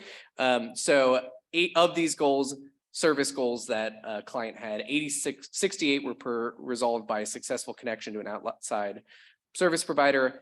8% were met by mitigation documents. So our advocate will often help obtain our client's medical history and help prepare material for the court to explain the circumstances of what they're going through. and 10% involves a referral to our civil attorney, Rebecca Gaston. An overall success rate of 86% of the time we're able to meet the goals that the client identified when we assigned the advocate to work with them. Turning to caseload, we have 205 open cases right now. This means that when we're fully staffed, this works out to about 69 cases per attorney, which is terrific. What we have right now is not that. We lost 2 attorneys in August. So we paused taking cases for a period of 6 weeks. As a result, I have the highest caseload of 162 misdemeanors right now. With our new attorney who started up, we have had him taking new clients, made the decision not to dump old cases on our new attorney because it's important to maintain continuity representation. So he's taking new cases.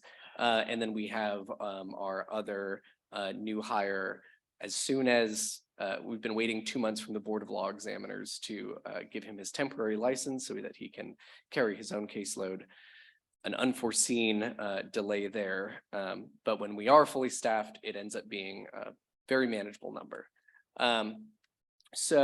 Turning to our infrastructure, we rent office space from the ECM. This is not a cost that we've passed on to the county at all. This is something that we've entirely funded through donations. The ECM building up on campus, there's a lot of benefits there. There's a lot of other groups that provide free meals, a food pantry for homeless or insecure neighbors, other amenities that our clients can access. In many ways, it's been a great partnership. It's right off a major bus hub. We're glad to be up there. As to the other funding that we obtain, so we pursue grants, and after just talking with Jill today, there may be other grants that we're going to also be looking at. But we try to supplement the county's investment with outside grants. We applied for and were awarded a federal Edward G. Byrne Memorial Justice Assistance Grant to have a second advocate specifically working on probation and diversion compliance. We received a $10,000 grant last year from the Douglas County Community Foundation to assist with some of our startup costs.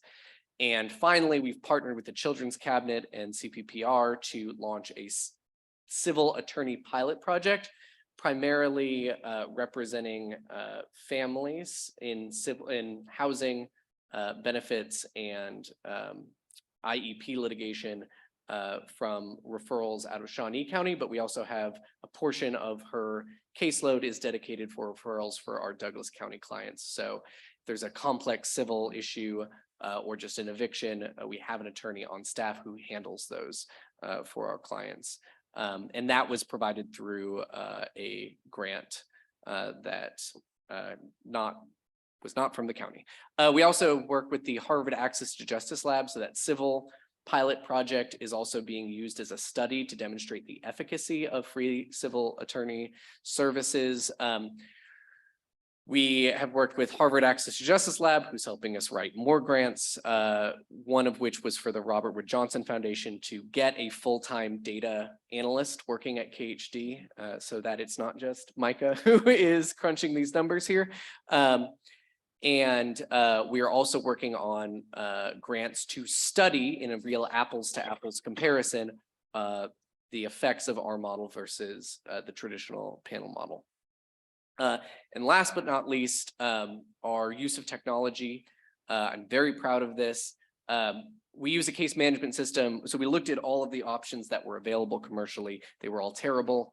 And so we had one custom built for us as sort of the guinea pig for what will be a commercial product available to other offices, but it's been designed from the ground up to house our discovery, to allow for collaboration between team members, to collect all of this awesome data and allow us to create custom fields for any data that we might wish to gather. Incredibly robust system. It has a calendar that syncs, I wouldn't be able to do anything I'm doing without our case management system, which is something that we asked the county on our supplemental funding request to pay for. I think it's a good investment. We also use some other technology like Dialpad, a system that means that our clients can contact us no matter where we are. You don't have to be at your office to receive calls from a client. And we leverage Zoom, DocuSign, Airtable, Westlaw to conduct the work. And this was all in our supplemental request, which I know is not being taken up tonight. I know that there's money in the commissioner's budget to consider this in the future. And we also had asked for a 6% increase in salaries to keep us competitive with other public defenders' offices so that we can continue to retain and hire good attorneys. No, that was a lot of material. And I tried, Sarah, I hope I moved quickly enough. My wife is laughing at me. I'll pause for questions. Thank you, Sam. I appreciate the presentation, and thank you, Micah, for all of the work you did to look at less than a year's worth of data and make it, I mean, it's pretty compelling information. So I really appreciate it.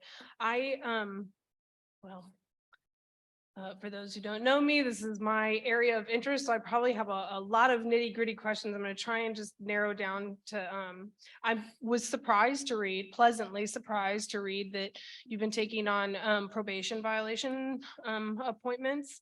And in my experience as a court advocate in this community, when somebody gets a probation violation, they do not have a right to be appointed counsel unless they are incarcerated. Is that correct? So this seems new to me. It's like a new concept that I don't think has been occurring in Douglas County. So before. my understanding is that previously, where people would be appointed, typically the attorney that had already represented them, occasionally, I actually don't fully know how they did it before. I also know that what else is new is the docket, where there's just probation violations that allows us to just be there and pick up those cases, is new. Really great work by the court on that. So I'm actually not 100% sure how often those were receiving appointed counsel before. And would you say in a majority of those cases, are you able to help resolve the issue with the probation officer and the client, which in my personal experience historically has been very difficult. If you get a PV, the PV sticks. That is what most people believe and has been their experience. I joke with the prosecutor that I feel like we're always acting out Job, where we have an argument as to what people are like. And I'm like, no, I think this person can succeed. And they're saying, nope, they failed. And now it's over. And I'm joking a little bit. The assigned ADA on that docket is wonderful and quite compassionate. But it is a little bit of a test within a test, in the sense that the most common sort of outcome is we set it out for 60 days to see if the person can come into compliance. This may be because they just weren't meeting with their probation officer, or that there's other conditions, classes that they needed to attend that they weren't able to make. Often we're able to help fix the barrier. And sometimes people, it turns out, are not a good fit for probation. And then in those circumstances, we're trying to present information and argue for them to serve the least amount of time possible on their underlying sentence. And oftentimes it's a mix of those two things. And so sometimes we will, someone will be in pending that, we'll get them out into a program, they're successful on that program, then they're released, then we're setting it out for another 60 days to see if they complete the next step, et cetera. So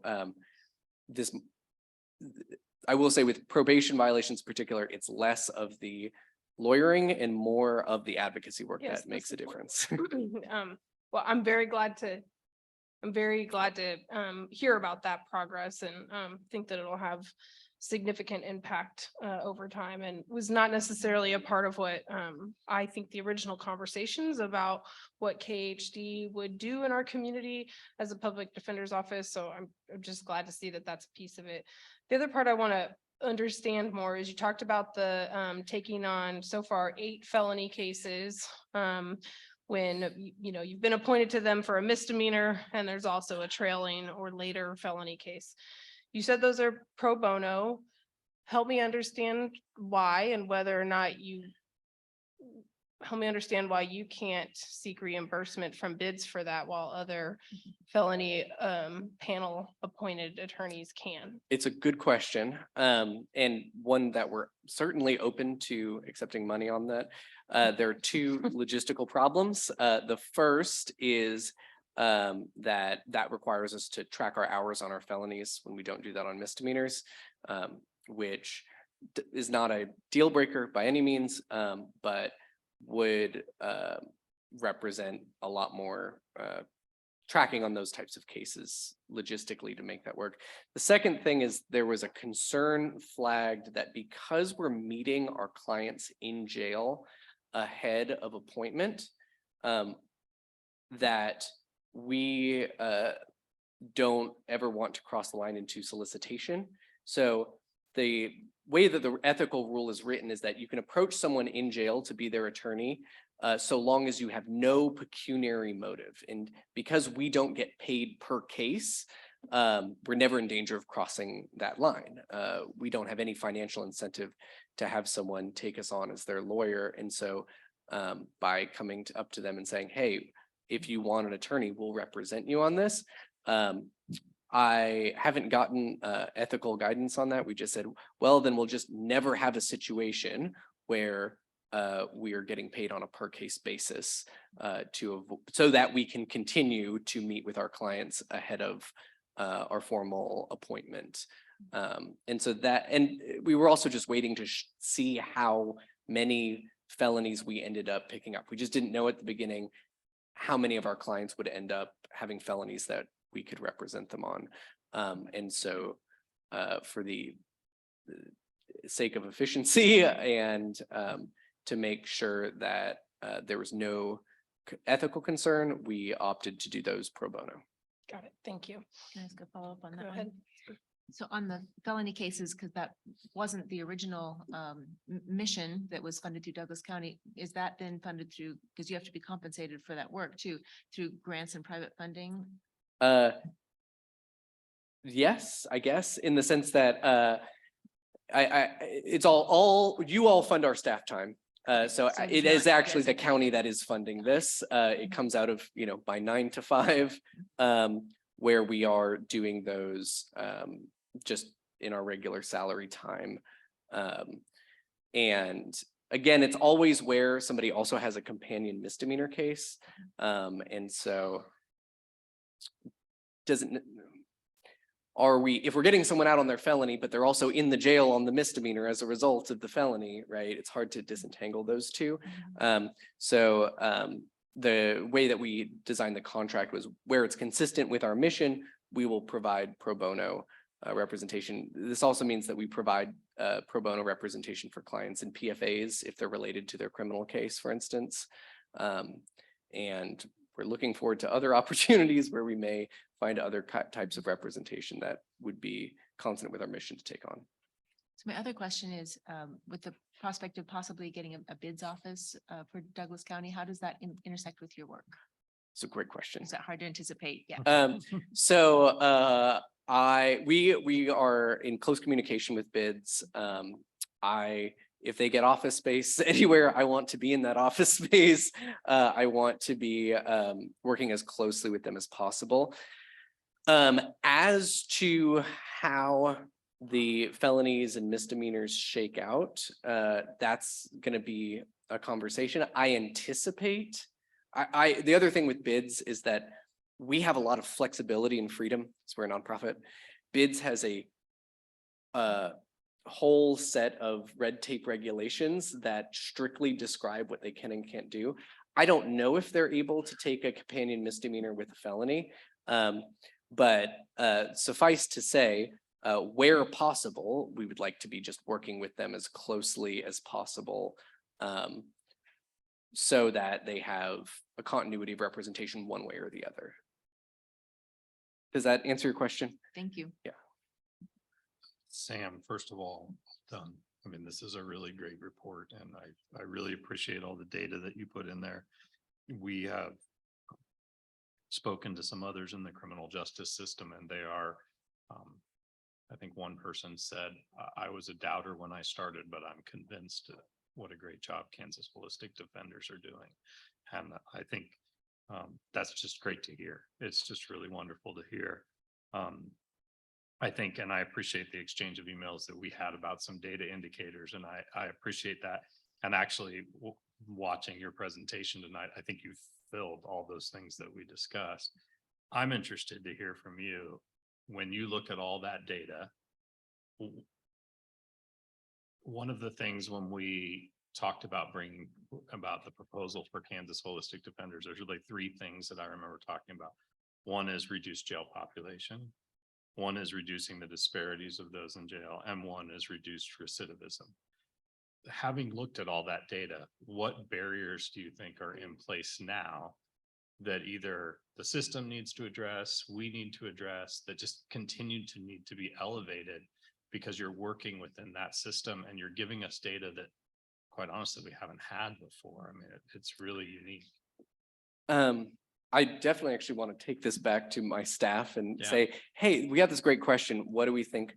The thing that most immediately comes to mind is that looking at all of our cases, and particularly looking at which of our clients are in jail, there's a small segment, maybe 2 to 3% of our cases that represent a huge amount of jail time, a huge amount of our work, not cases, but individuals who repeatedly pick up cases.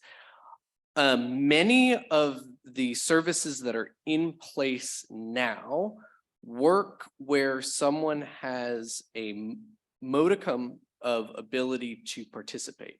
Carwoo, who you heard from earlier, is an incredible program that isn't appropriate for everyone, right? He has very high standards, and I think that helps people make tremendous gains. And yet there are a good number of our clients who could never operate in there. There's a lot of our clients who cannot thrive in an Oxford house, and yet there is often no other place for them to go. There are clients who need more than an advocate, they need a social worker. As far as I know, even reentry doesn't have that. Where the gap in the system is, I think, where I think we're doing a very good job for folks who are at the first part of a downward spiral, averting that, right? But when people have spent, particularly the last several years, unmedicated, persistently homeless, that group of folks needs more than any part of the system is currently equipped to handle. So that's where I would, I think, focus on a major gap. Great. And if you meet with your team and you have others, I'd love, Yeah. please send them to us and to consider, because I think, this is new. You mentioned it's the first in Kansas. This is the first time we've looked at data like this. I think it would be interesting to look at it next year, just as a way to look at, okay, what is our system doing? I mean, you've elevated some real disparities here around diversion. How is our system responding to that? When it sees that data, what does that tell us? And how might we respond to it? And how might we see those numbers change now that we've seen it? And I think that's the important thing to think about data, is it's not used as a gotcha, but it's used as a way of seeing those things that maybe our biases take over for. And it's unfortunate that we're human sometimes, but we are human, and that's something we need to address. Yeah, and I just want to lift up, I think that this is a need for future data, in the sense that all we can see in the diversion denials is our clients, right? 15 cases is not a huge data set. The district attorney's office has all of that data, right? There's a variety of things that we might track beyond just the the piece of it that we're able to see. And I know that the CJCC is sort of for this, right? That's the idea.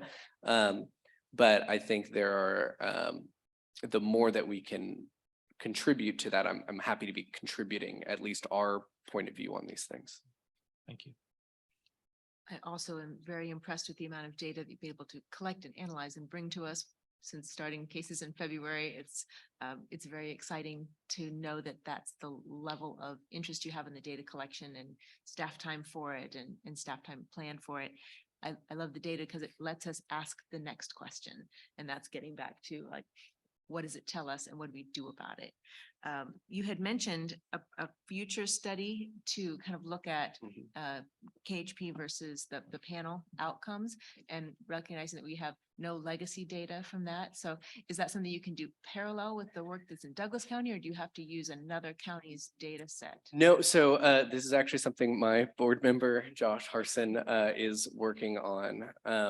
And because there were 2 periods this year in which KHD wasn't taking cases, we sort of have a natural experiment. Like, I think the data would be skewed if we were comparing this year versus 2021. 2021 and 2020, very unusual years, right?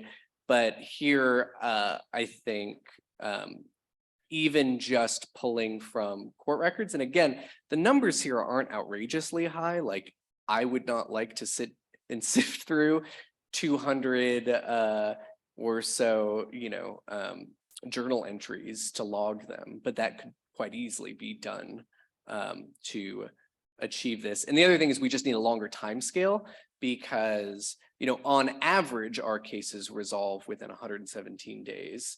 But that does mean that half of them, take longer than that. And so, and we also just don't know if we're looking at something like recidivism,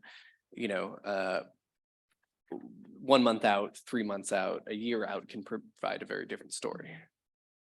Then we can start setting outcomes for, this is how many days it took us when we began. What's our goal? Yep. And we're a little ways from there, but so those are conversations I'm excited about. Yeah, it's helpful. It's nice to have a scoreboard. Any other questions from commissioners at this time? Stop now.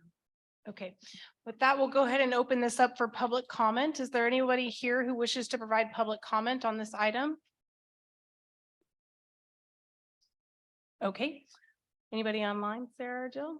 Okay, we'll go ahead and close this public comment to bring it back for discussion. I just want to reiterate what my fellow commissioners have already said, and that I'm very impressed with this data, and I think it's really robust, and I know that it will become more robust because with time we start identifying some other things that we might want to look at and try and understand what what those numbers tell us.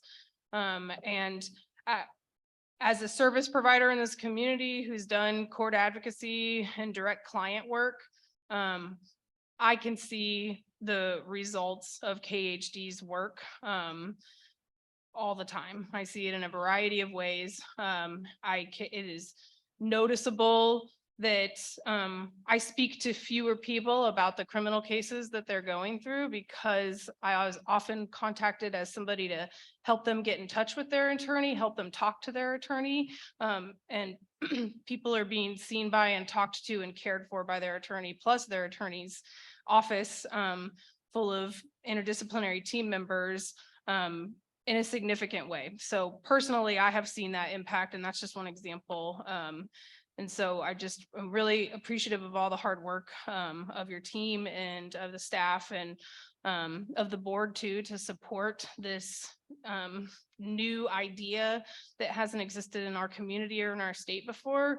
And I think it's a really good example of how Douglas County really tries to lead by example and thinking about how we can creatively problem solve issues that have immense negative impacts in our community. And this is, well, I was about to say it's one baby step, but I think it's actually quite a big step in progress that I have not seen in our court system for quite some time. So I'm excited about Bids coming to town too, and coming to finally represent Douglas County, and what that collaboration and sort of shared effort and mission will look like for misdemeanors and felonies.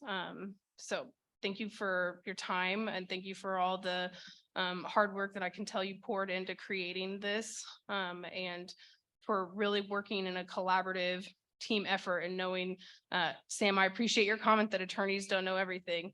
And not many attorneys are willing to say that out loud. So thank you for that. I appreciate that humility and knowing where your expertise lies and where the expertise of others supports both you and the community members in our county. So thank you for that.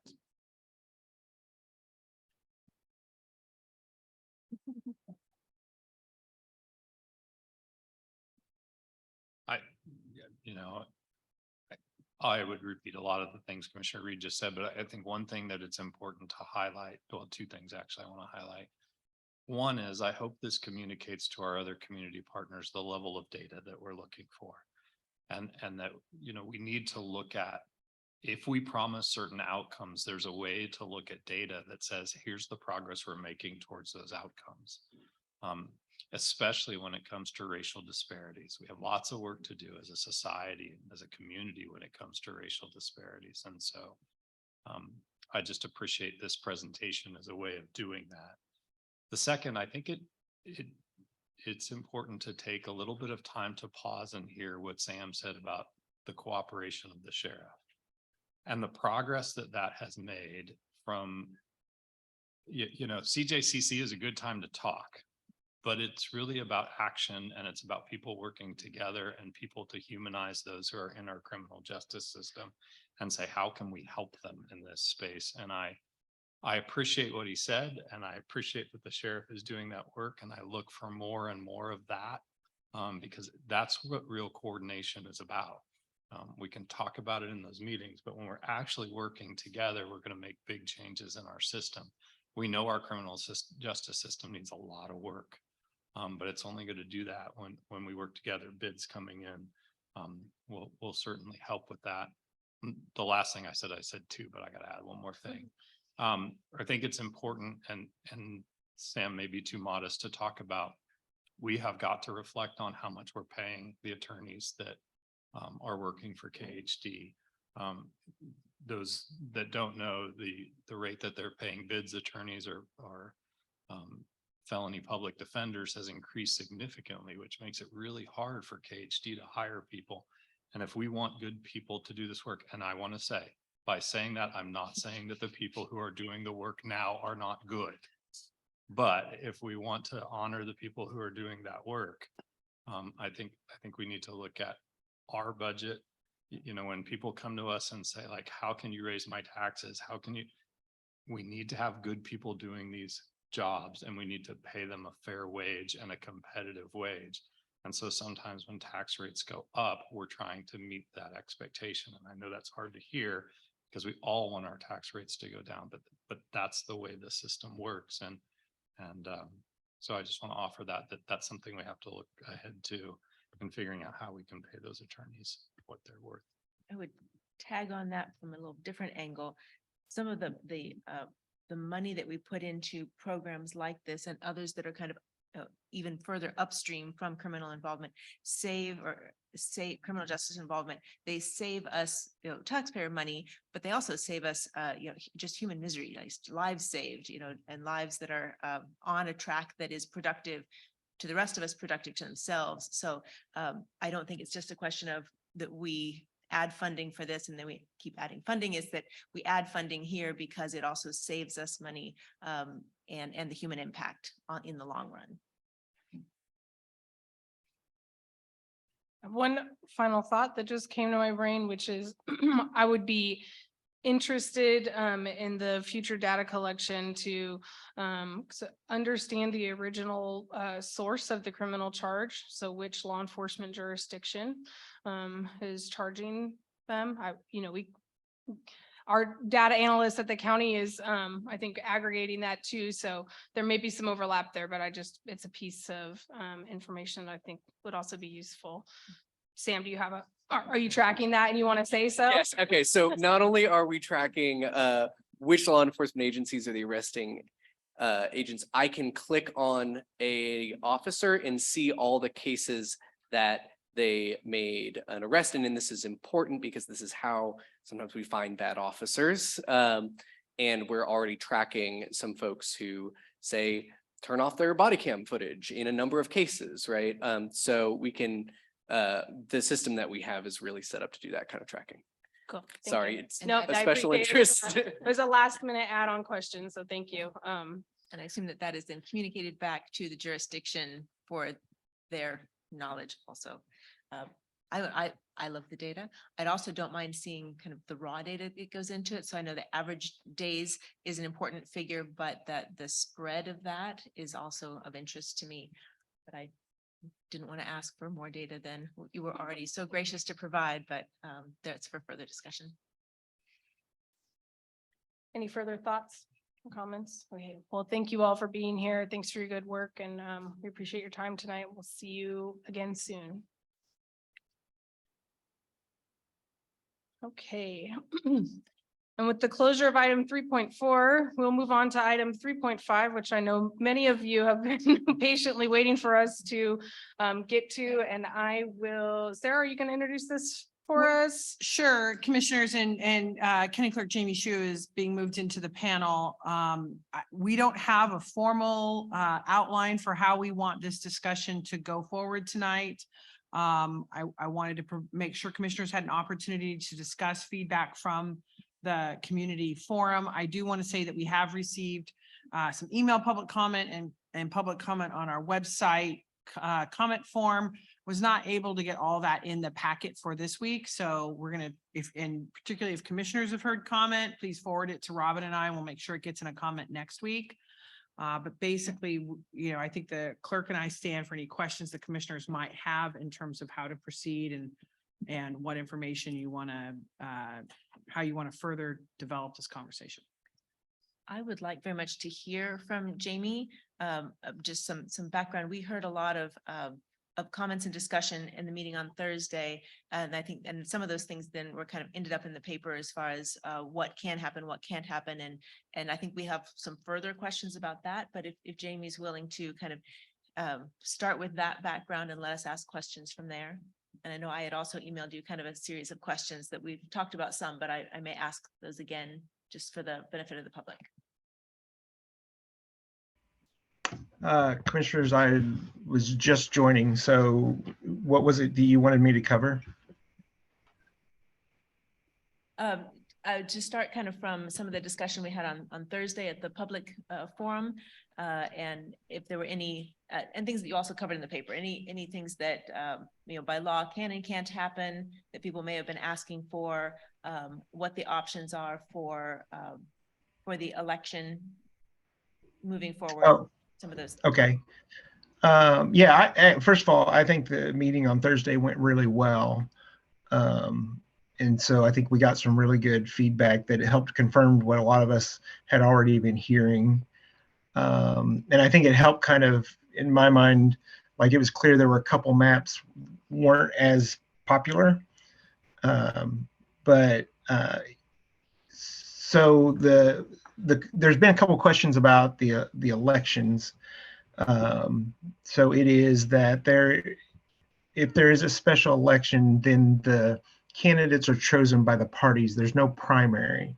And some people asked about that. So there's no primary where people would vote of who would be on the ballot. So each party would call a convention, and the precinct committee people in that district, so it wouldn't be the precinct committee people for the entire county, would choose who's going to be their nominee on the ballot. So that's another thing that we wanted to clarify. And another thing that has also come up from questions that I've gotten, even if you have a special election, then everybody has to stand for election the following year. So it's not where the special election is choosing the person that stays on until 2026. So you would have a special election, and then a year later, you would have the 2004 election for a 2-year term to 2006. So basically you'd have 3 elections. Those were kind of the questions that I heard about with the election. You know, I've gotten some questions, and then we saw that in the meeting about if you can make some rules that basically say you have to have so many commissioners from outside the city of Lawrence, even if it's a district that has the district of Lawrence, it has Lawrence precincts in it. That would be unconstitutional. So if a district has Lawrence precincts in it, someone from Lawrence precincts has to be able to stand for election under both the US and Kansas constitutions. I think those were the biggest things that I've heard from over the past couple of days, but I can answer any questions.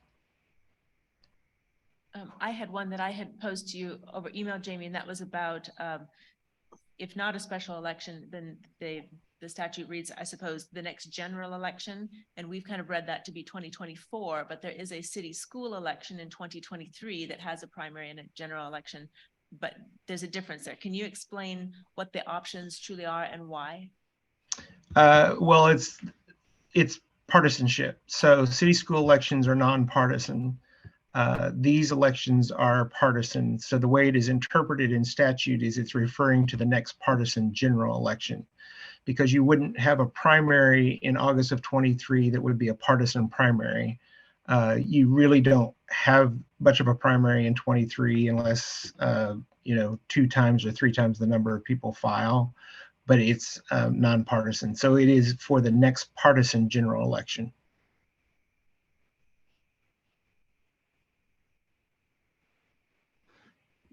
Any other questions for Jamie at this time, Commissioner Willie? I will. Okay.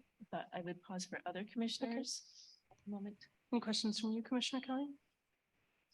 Not right now. Okay. I don't think I have any questions either at the moment. So with that, I guess I'm going to look to both commissioners and say, do you want to open this up for public comment first and then have further discussion and maybe see what questions that generates? Well, maybe, let me offer just an alternative is maybe that we can offer some of our perspectives on what we heard at the town hall meeting. That will give the public something to maybe respond to a little bit before we just kick it off for public comment and just sort of some takeaways that we had. And I just offer that. I appreciate that suggestion and I like it. I think, the way we sort of normally handle our regular business meeting agendas is to ask questions, open for public comment, and then have further discussion based on that. But this is a bit of a different situation. So I like that suggestion. And with that, would you like to share some takeaways? Is it okay if I mention something first? So we had 4 maps that were just concepts that were shared publicly, shared in our packet, and then also shared at the public meeting on Thursday. Many of us have also been playing with maps.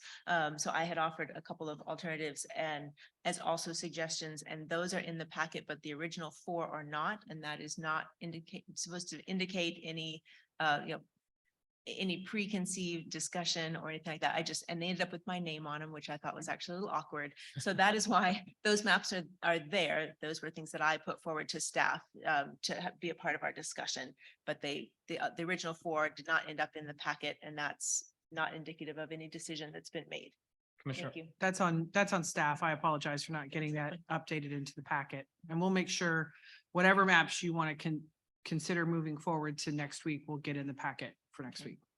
Commissioner Willie, they're in my packet. I mean, I wonder if you All might, of the maps were. well, or not just all my- of the no, maps, no, but just my new ones. those Yeah, new yeah, ones. with my- I wonder if you would be willing to sort of share similar to the way Jamie did at the town hall meeting, just sort of the thinking around them, and what I think one of the things that was really helpful on Thursday was to hear people articulate which maps sort of elevated their values and the things that they were thinking about, and wondered if you might be willing to do the same on these maps. Well, sure. So I started playing with these maps before we had seen any of the 4 that were then shared publicly. So this was my first pass at kind of what I had heard within the community for some values in terms of wanting multiple districts that had a strong rural presence, wanting cities to have individual voices. So it was a kind of a combination of some of the maps that we ended up seeing and having at the public meeting, which was,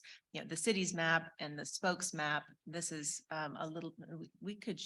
Yeah, do you want me to share it. throw them up on the screen? Yeah. Yeah, I'll do that. And then if you'll be able to pull up the original 4 also Yep. at some point. Mhm. So yeah, I guess it would help if everybody was looking at the same picture that I'm looking at. So it's just and also kind of reflects the value that I have, that I am very attached to the district I serve and would like to have as much of that included in my new district as possible. So I serve the western half of Douglas County, West Lawrence and Southwest Lawrence, and including Lecompton, and I'm fairly attached to the districts that I serve and all of the neighborhoods. I have, you know, family, friends, contacts all throughout. So in this case, District 3, which is my district, is green, and that is fairly similar to what I serve now, minus many of the Lawrence neighborhoods that I currently serve. So that was one value that I brought to it. Again, these were my drawings at home that were not necessarily going to be thrown up on a screen in a public meeting. And then hearing from the mayors of both Baldwin and Eudora, of possibly not wanting to be in the same district. I have other iterations that didn't get shared that have different things, but so it's reflecting there also. That makes 2 of the districts, and then it's kind of hard to see, so 2 of the center ones there, the yellow and the almost purple, that are within the city of Lawrence. So my thought was not to further dilute the rural voice, because that's been a value that's been brought forward with having some in every category, but having the majority of the 5 commissioners would have a specific city and a specific township that they were hearing from. So those were kind of my values there. I follow township lines somewhat, and not as much as Jamie probably would have liked me to. I used 59 Highway as a dividing line instead, because it's easier for people to remember and understand. Most people don't know necessarily, or don't spend a lot of time thinking about which township they live in, but 59 Highway is a kind of an easier concept to remember. So that's why I divided there. I had 2 of these maps that are pretty similar in the rural area, and then divided Lawrence in different ways, because I don't know what the preference is of my other commissioners, because I can't ask until I get here. So those were my thoughts. Thank you. So maybe I'll start and just sort of Tearing them apart. not really tearing them apart. I think some of the things I heard at the town hall meeting was a strong preference for you know, representation from a rural area. And you know, if we're going to talk about each of the maps a little bit, looking at that county map, I think we should really retitle that maps as we discussed, you know. So I'm going to call it the rural map from now on. If we look at that rural map and really see that as, you know, maybe the highest possible percentage that someone from the unincorporated area could be elected, if that's your overall goal. One of Can the we things. show that while we're talking? Sure. Yeah. One of the things that concerns me about that map, it is the sort of us versus them figure that creates, and not so much that I don't think it's bad to have someone representing the rural areas who is from the rural areas. I think that's really good. But it creates, you know, 4 possible commissioners that are in the city of Lawrence. I mean, there is the potential that you would have another one outside of it, which could create some really hard discussions amongst the county commission. And if it was a rural versus urban issue, would be very easy for four commissioners to dismiss that. And so that's just something I've been thinking about. Like, I understand that desire and I hear that desire. And at the same time, I worry about what that creates among the voting body on some of these issues that may have both rural and urban issues. That said, I struggle with the representation that those who live in a certain area can't empathize and understand the issues facing those who live in the rural areas. And as my evidence of that is just recently, we talked about the Wakarusa extension, and it would have been very easy for a commissioner who lives completely in the city not to support that based on just my geography. But I do think there's the capacity to look at something and see how it serves the entire community of Douglas County and not just the area that you represent. So those are just some of my first ideas, maybe on that map. I don't know if we want to go map by map or Sure. how we want to do that. I would tackle this one. So of course, in this case, the blue area would be District 3, which would be my area. So not only would there be 3 mayors, 3 city councils, and 9 township boards that would have my phone number and nobody else's. That alone, I think, is worth sharing some of that communication. Not to mention the driving. I love Lecompton and I like spending time there, but I don't think I could give the same amount of time if I also had Eudora and Baldwin in the same district. So that is a concern to me, in addition to what Commissioner Kelly was talking about in terms of it gives 4 commissioners a free pass if they chose to not take those phone calls and not have the same level of interest and connection with the entire county. And I've said from the start with the conversation about going from 3 to 5 that it's a math problem. Like we do not get rural representation by playing the numbers.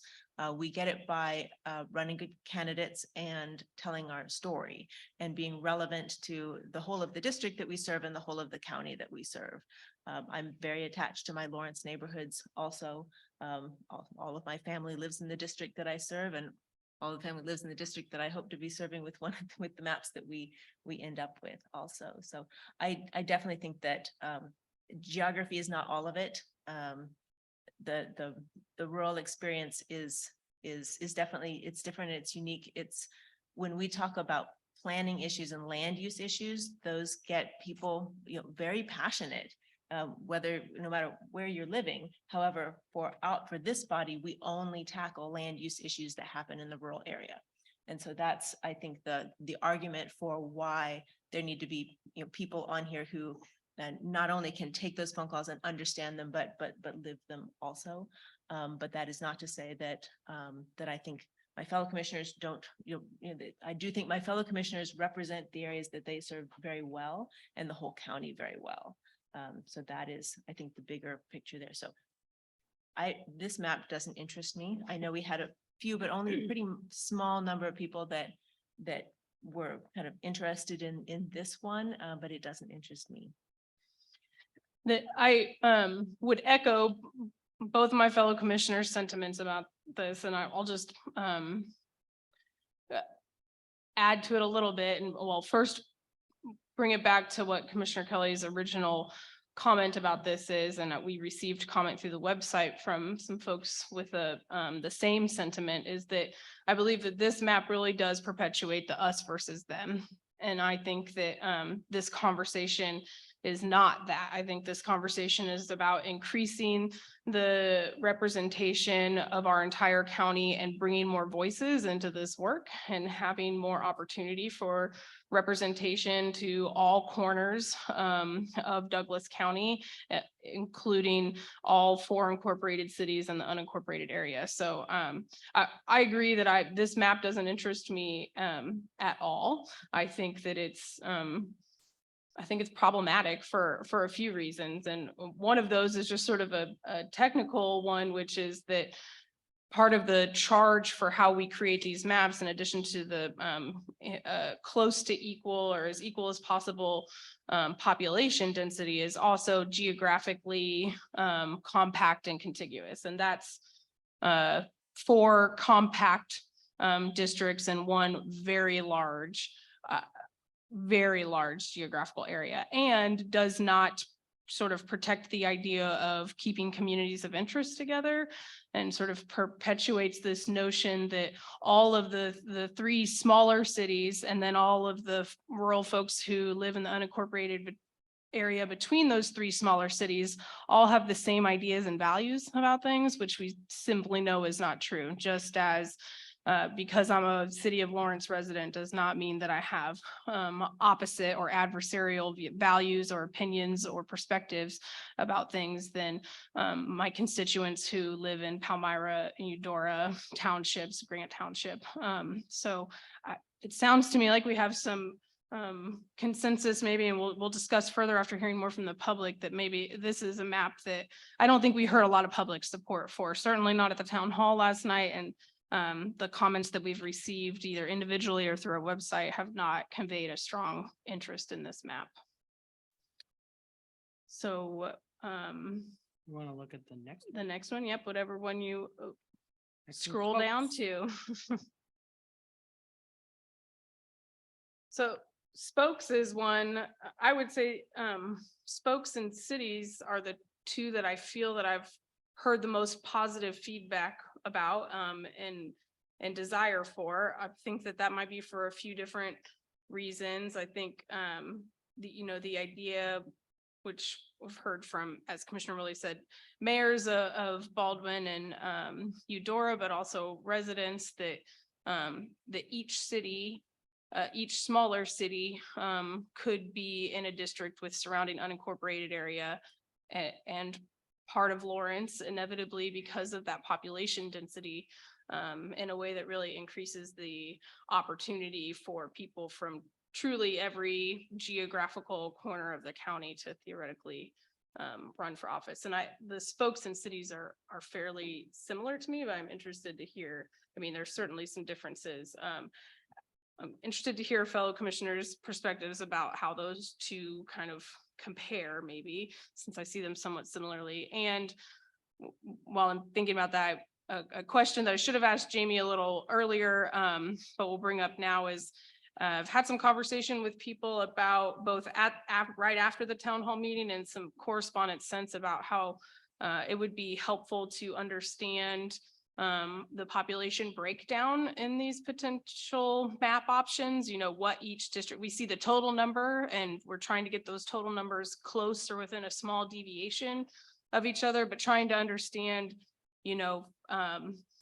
in Commissioner Willie's District 3, which is still green on this map, what amount of that 23,000-ish people is inside the city limits of Lawrence, inside the city limits of Lecompton, and then the unincorporated area, to try and get, I just think that helps us all understand really where population density is. And it's, Commissioner Willie's district is geographically large because there's some less populated areas in that unincorporated area, and Lecompton is the smallest of the 4 cities, as an example.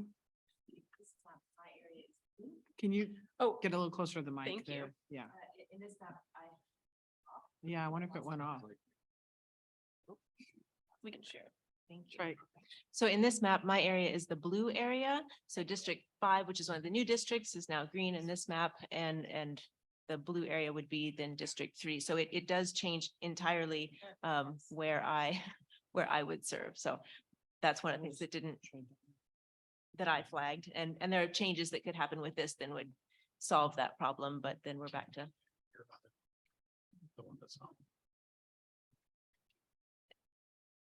But with the way these maps are made, if you change one thing, everything else has to change in order to get the population to work out correctly. So that's one of the things that I saw. Certainly other people will see different things.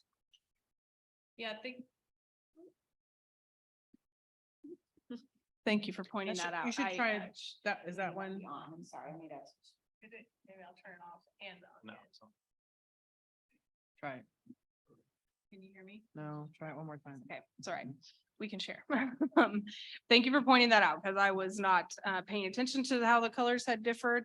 And while I know that you are in Willis, I suppose Willow Springs does go that far west. So I appreciate you pointing that out. Certainly, in this map, you know, my current district, which is represented as purple, shrinks quite a lot and becomes almost entirely Lawrence with just Grant Township.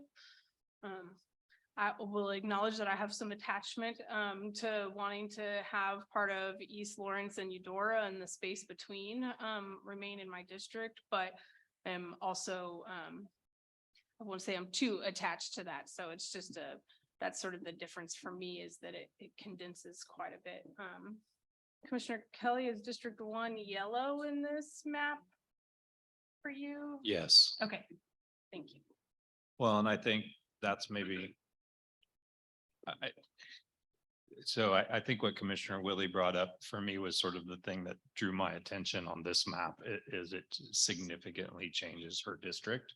And I think as I think about and even some of the maps that Commissioner Willie shared, one of the things I'm interested in hearing from commissioners is how much we want to adjust the district that you're currently in, you know, the district that we currently represent. For me, having just been elected to another 4 years, I am pretty sensitive to those people who elected me. You know, not adding maybe a precinct that is outside of that group, because then it would be another 4 years. They may have thought they were going to vote for somebody else in 2 years, but they now get me for 4 years. Does that make sense? And so I think I want to be cautious about making changes that are so broad and take people out of their current districts. We'll need to do some. I mean, it's not something we can totally preserve. But for example, you mentioned East Lawrence. Currently, District 1 stops at Mass Street and doesn't go into East Lawrence. And a number of these maps start to move into East Lawrence. And so, you know, why I think I can represent across Douglas County. I'm not sure everyone who lives in East Lawrence would agree with that. And they just got handed a commissioner for 4 more years. So I think that's just something to think about as we look at these maps. I don't know if Jamie has that data, but that is a reservation I have about the spokes map is the large concentration for each district of population within the city of Lawrence. I still want to honor the value that we heard at that meeting that rural representation is important. And I guess one way you could look at this map is now you have 5 opportunities for rural representation, but it is a much smaller number of rural voters in each district. And I think that's just something to think about. I don't hate this one. I'm not ready to push it aside, but I have some reservations about it. And I guess the top is that it completely moves some districts around. I did also just email to Sarah, should you choose to share it. In the map program that we have available, I also put in the existing boundaries in case people wanted to see where we currently serve and why we're kind of looking at our, the current territory versus new territory. So I don't know if that's worth sharing, but I sent it to you if you wanted it. I can't, yeah, I mean, we have your commission maps on our website. I can pull those up if that's helpful. I can't show both at the same time. Yeah, I don't if you want to.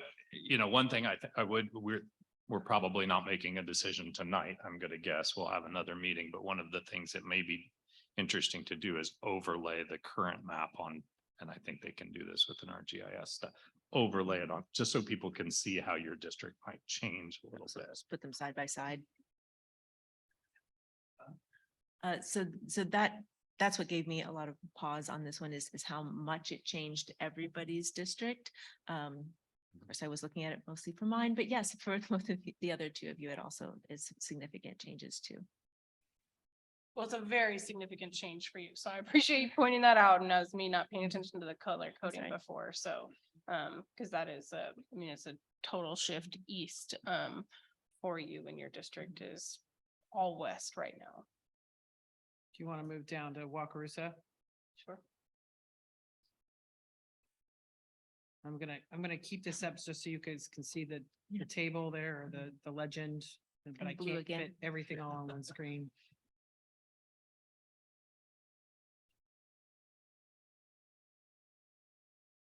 This one well, I don't know that I heard a lot of, I guess, very telling or definitive feedback about this map. I certainly appreciate the notion of really trying to keep Wakarusa Township whole as possible, considering that it's the township that is split anyway by the whole city of Lawrence with that northern part of the township district.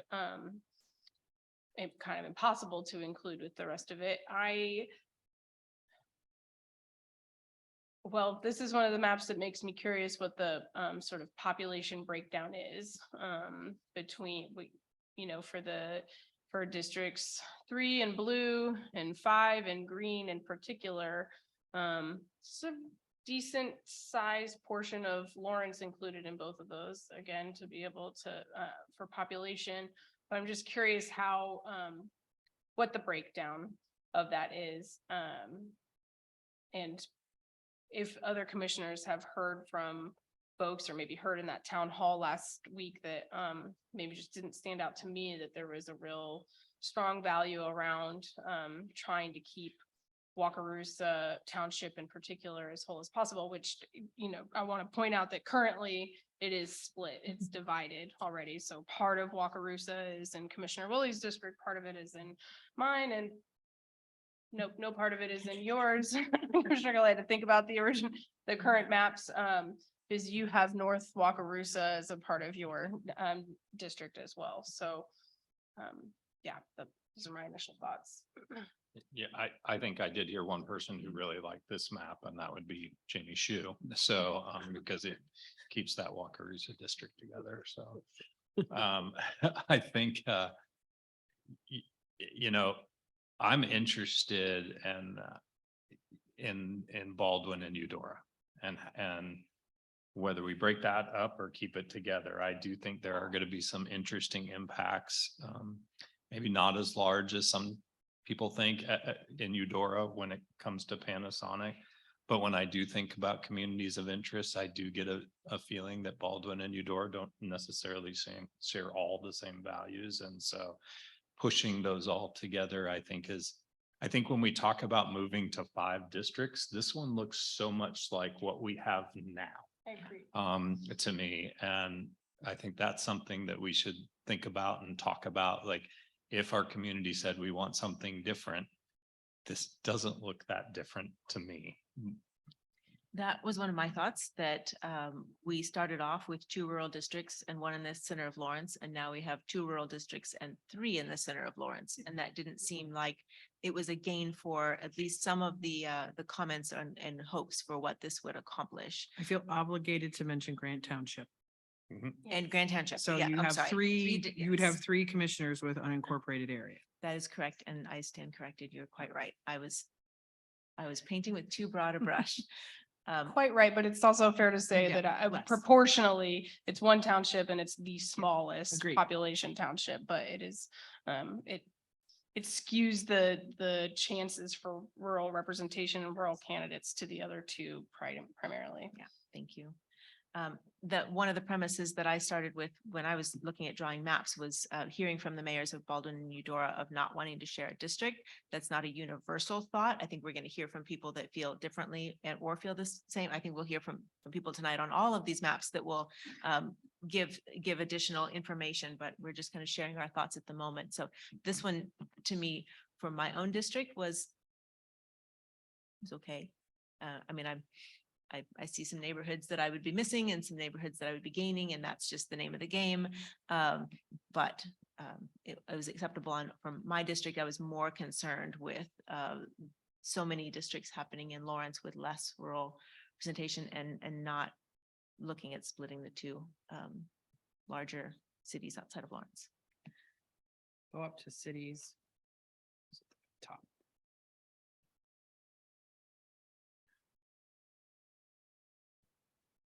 maybe I'll start on this one.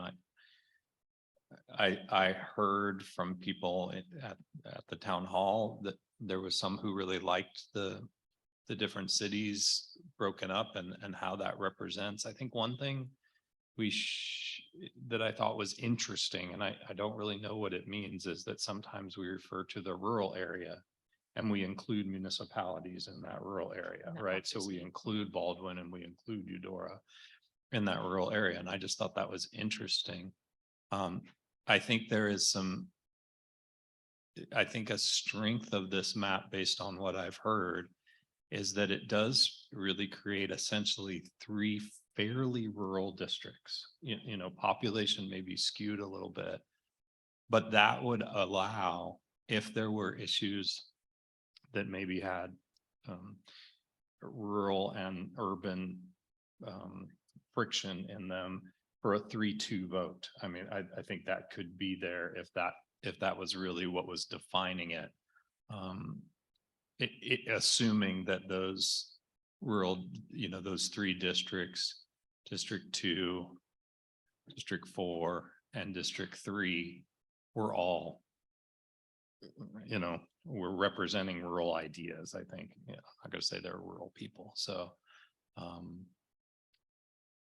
I think for me, this map maybe most closely represents District 1 as it currently is, which I liked. So those are just some of my first responses.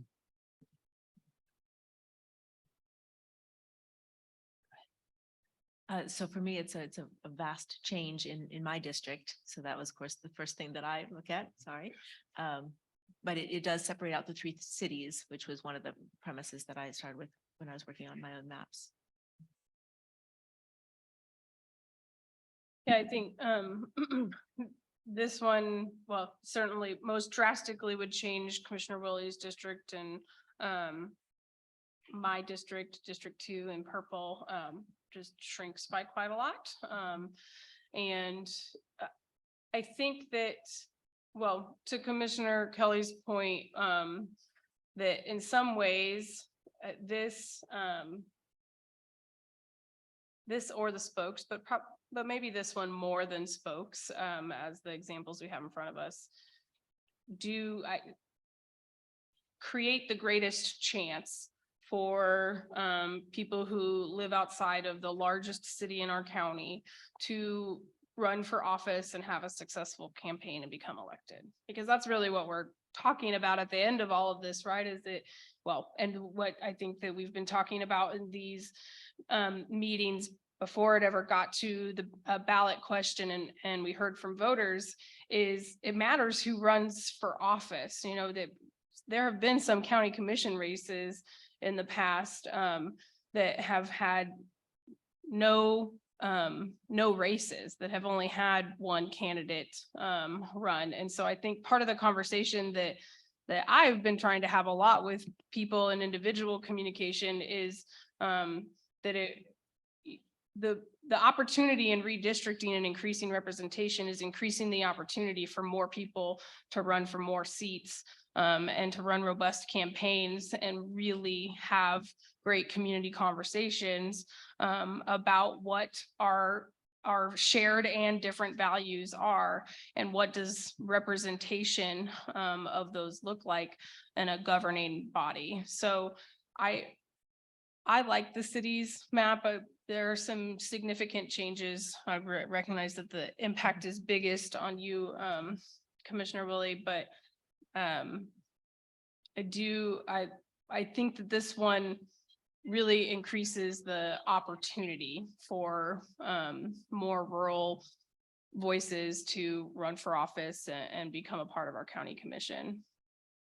I was just gonna, I hate to interject, but and maybe Jamie, is there a way to make a city's map that has representation of the 3 smaller cities in Douglas County that doesn't put the 3rd district on the bottom? Is that pretty?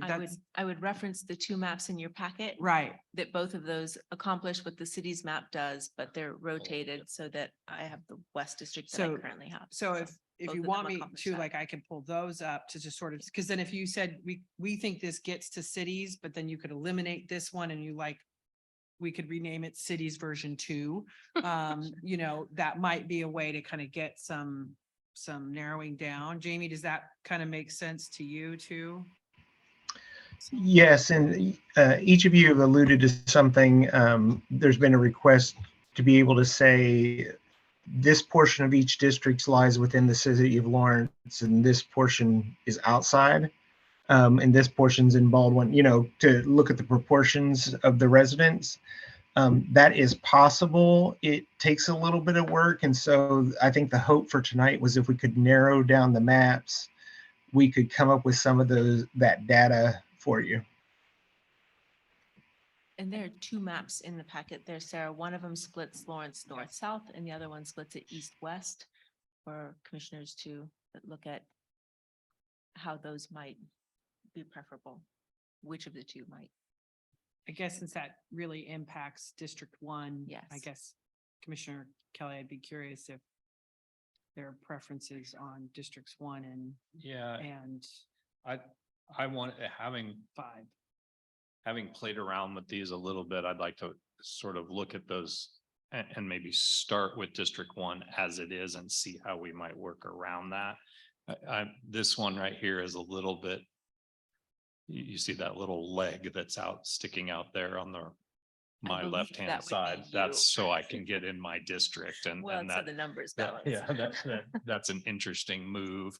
And I think the other thing is it takes District 1 way south than where it is currently.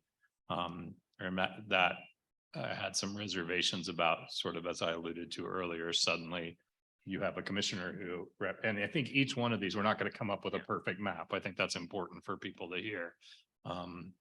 So I think, you know, as we go through this and have this conversation, you know, where are we willing to budge and move and those things. But when I looked at that, that's what came up. And if you look at the second one, if you'll scroll up, Sarah, to the other one, This is the top one, Heart of Lawrence. Heart of Lawrence. Heart, which I love. It's a great name. I think they should have been renamed. Yeah, this one, I am not going to try to pronounce the name. Yeah. And I guess between the two, I think I liked this one a little better.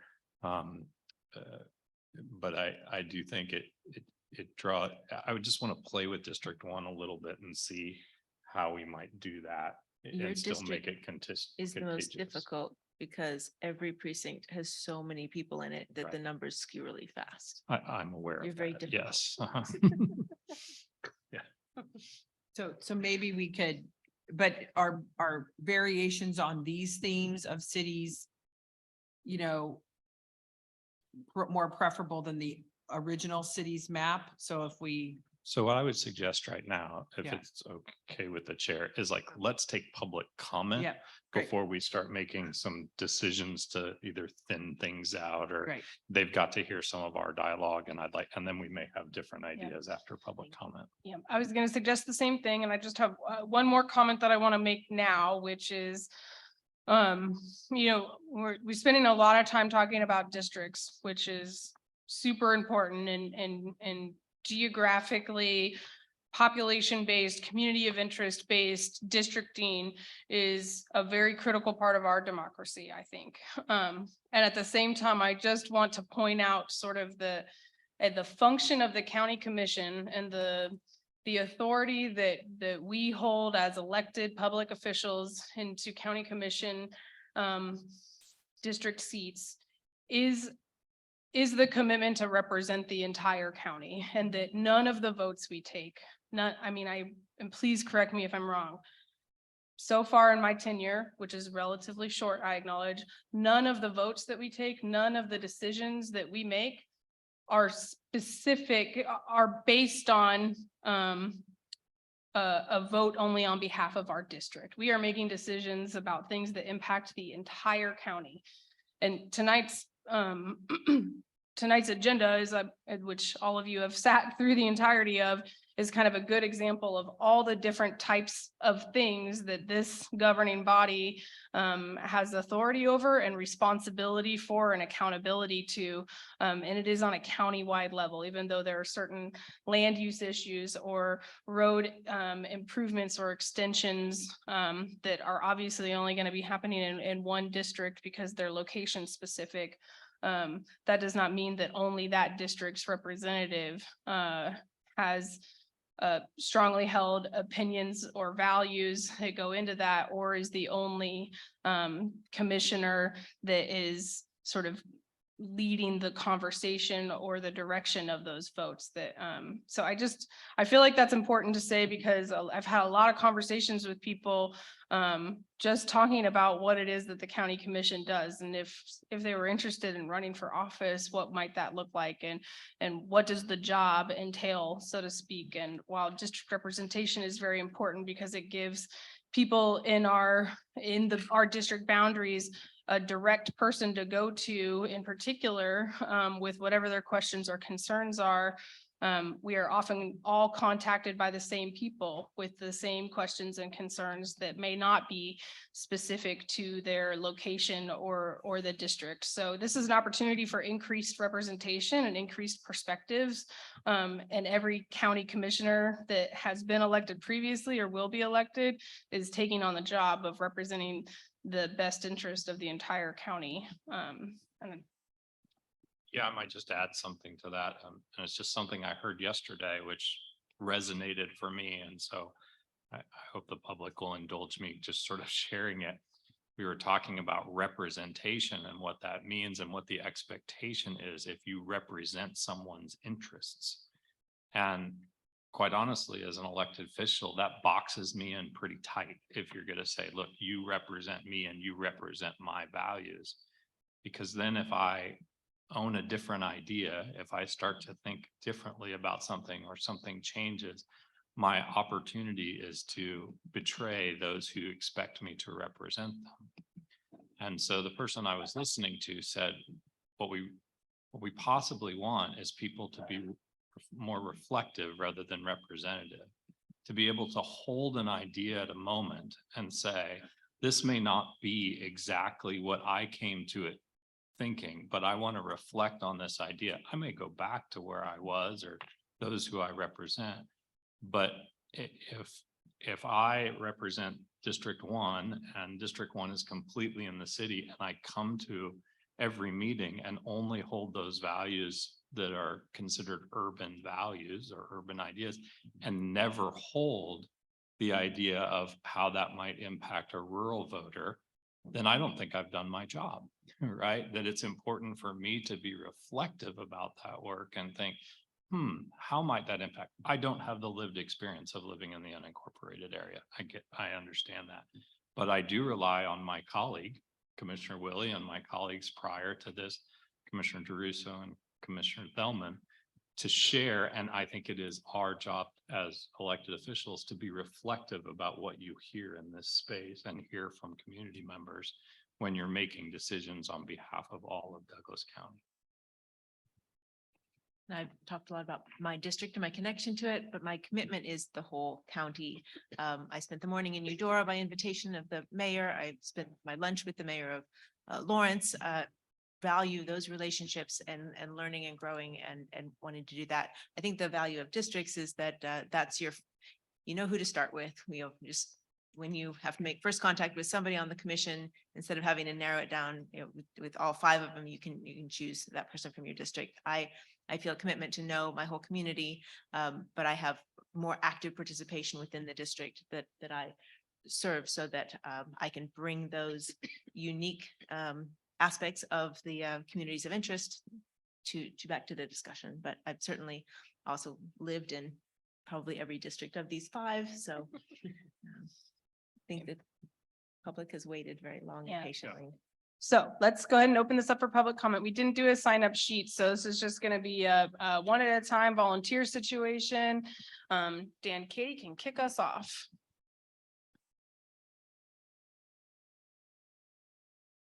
I got a couple of comments that I got from some people in Baldwin, and they don't like Lawrence Douglas County.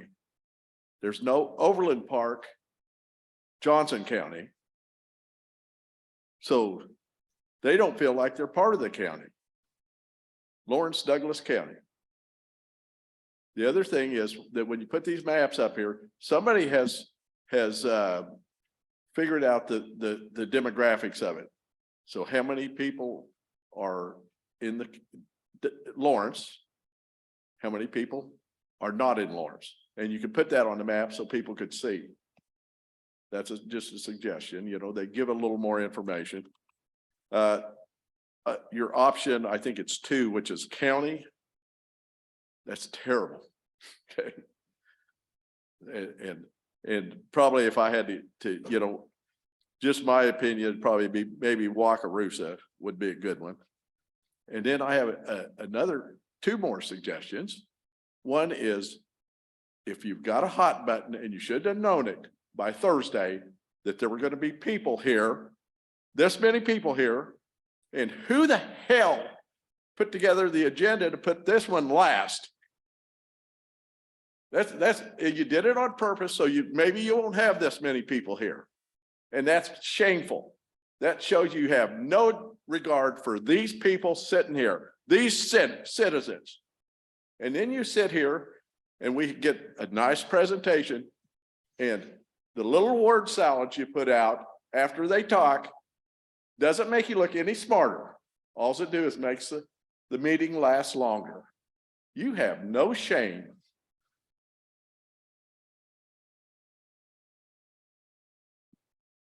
Go ahead. As a reminder, please state your name and Douglas County residence for the meeting minutes. Hi, my name is Damian Gilbert. I live at Clinton Parkway in Wakarusa. And I just want to say broadly to begin with, the voters of Douglas County asked you all to change the map. So I would ask you not to be afraid to change the map. It's going to be a new map. It's just what it's going to be. And I would also point out extremely respectfully to Commissioner Willie that I totally agree with you. I would do the same thing too. I would want to, you know, keep my district if I was on the commission, but you know, this affects me personally because I live in your district. I think you're a great commissioner. But you've been the commissioner for 4 months. So I don't think that it's a super compelling reason to center the process around maintaining that district, particularly because, you know, like I said, the voters of Douglas County asked us to change the maps. So we should change the maps and not be afraid to move one district one way or another. And that's pretty much my point. Super respectfully, I worked for Eileen Horn in the State House, so I know she's a friend of yours. So, but yeah, I would ask that West Lawrence is West Lawrence and not a big, giant, you know, very rural place. I think West Lawrence is a unique part of the city, and it's got its, you know, unique feel to it. And I would ask that, so either I think the spokes map is clearly the best one. I was the one who submitted in the packet, if anybody was able to look at that. I think the spokes map is the best one. If not the spokes map, then the city's map, but that's what I have to say. Thank you for the work that you're doing. Thank you.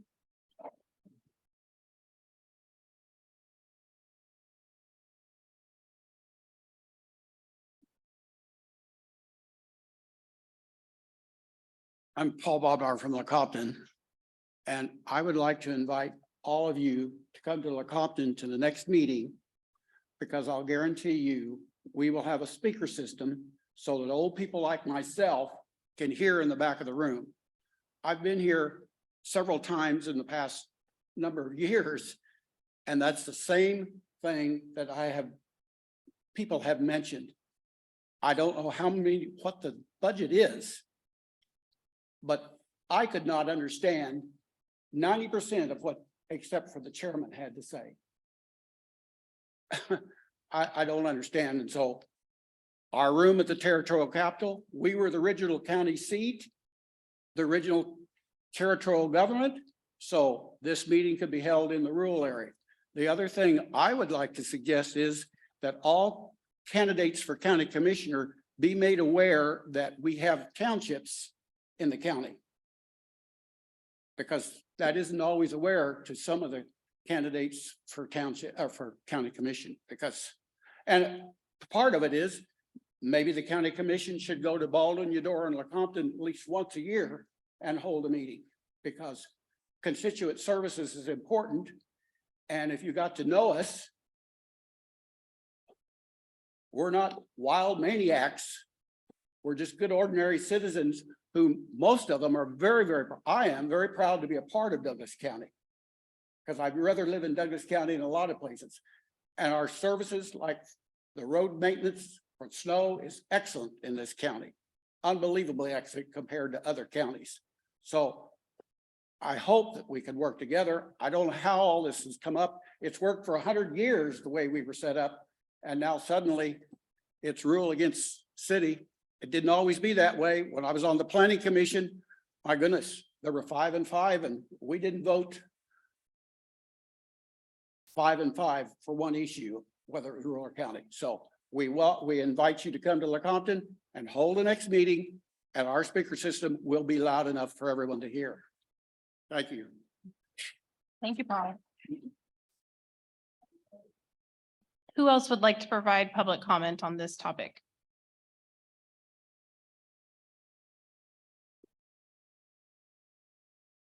My name is Connie Flory and I live out south of town. I'm wanting to ask you guys, maybe are you focusing too much on population and not area? Because I've heard loud and clear that rural area does not feel like they are heard or represented. Somebody over in Lecompton may not have the same attitude as the people in Eudora, because Eudora is going to grow and it's going to take off like gangbusters within the next 2 years. So maybe we need to look at demographics more than population, especially when you say it'll be 10 years before you want to come back and revisit this. So maybe, like I said, don't look at population now, look at demographics so that every area of Douglas County is represented. I appreciate Shannon and Patrick and Karen that you said that you want to look at everybody and you want to hold all ideas. Obviously, since we feel like we haven't been heard, we've all lived through a lot of commissions that did not have that attitude, and we don't want to go there again. So that's why we're really yelling it basically to you. We want every area. Last week, you said that these weren't maps that were set in gold. Maybe none of these maps work right, because Douglas or Lawrence does not need 3 representatives. We need to go geography so everybody in Douglas County is represented. Thank you.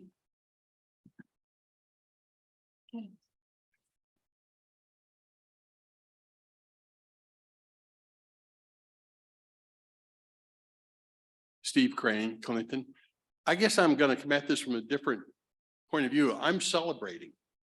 We got this passed. We went from 3 to 5.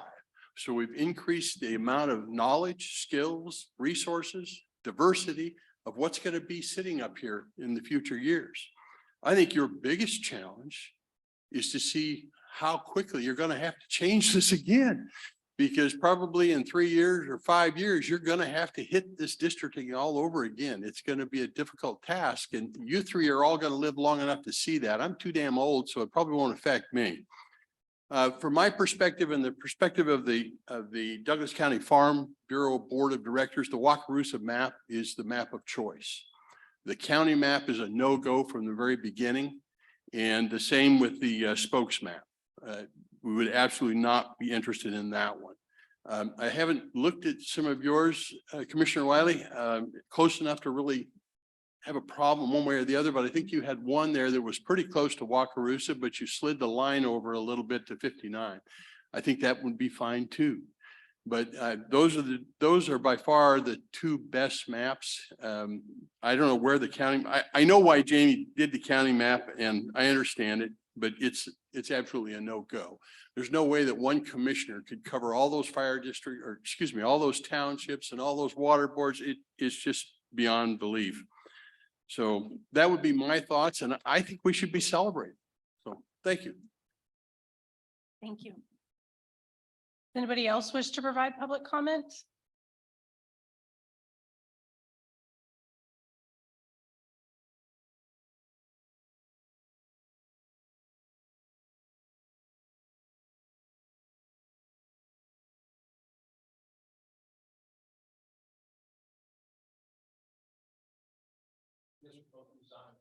You didn't need to. You didn't need to, but I appreciate it. Thank you.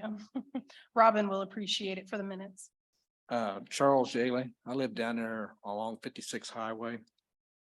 And number one, I appreciate you guys letting us sit up here and talk to you tonight. We don't get much exposure to the county commission. As far as maps, I'm like most people, the county map doesn't even interest me.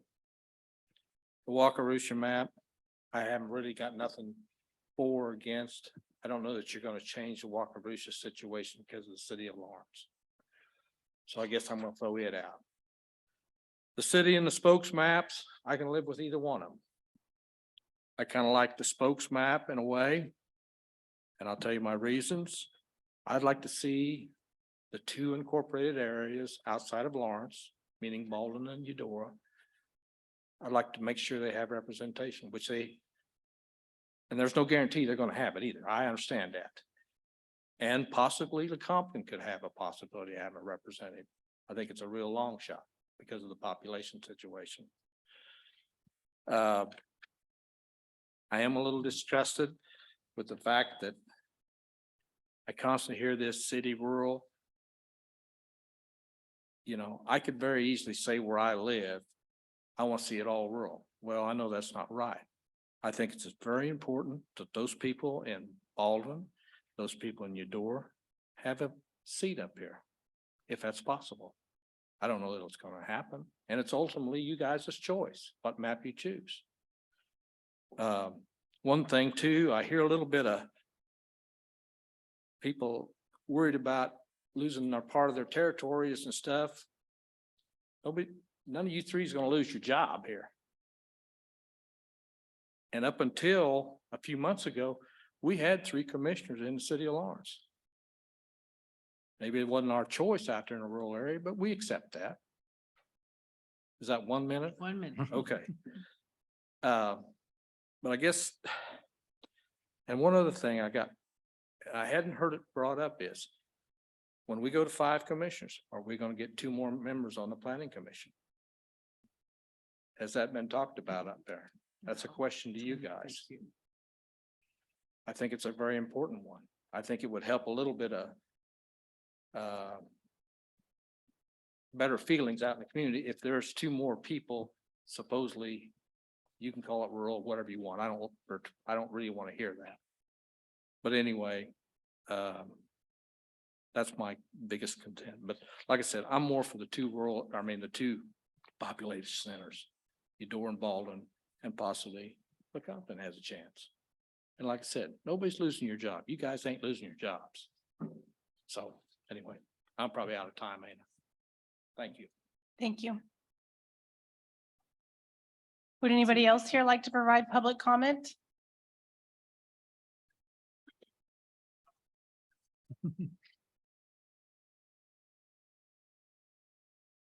Commissioners, how are you? Casey Semino, Baldwin City. One, I want to thank you. This has been a long process, almost 2 years now. I'm just going to give a brief comment. We've all been here a long time, longest meeting I think I've been in for quite a while. My personal opinion, and I feel that it's a lot of citizens in Baldwin's as well, is I really like the city's map. And then I looked at Commissioner Willie's tonight. in either one of those. So really, those three maps are kind of, in my opinion, I understand the rules. You have to go off population. You can't go off of area. Live in the rural, grew up in the rural area. Wish it could be off of miles or whatever, but understand what the rules are. So I think based on all the maps that I've seen for our area, I think really Commissioner Willie's second map with all the directionals on there fits the best, I feel like, for our area. So for what that's worth. Thank you. Thank you, Mayor.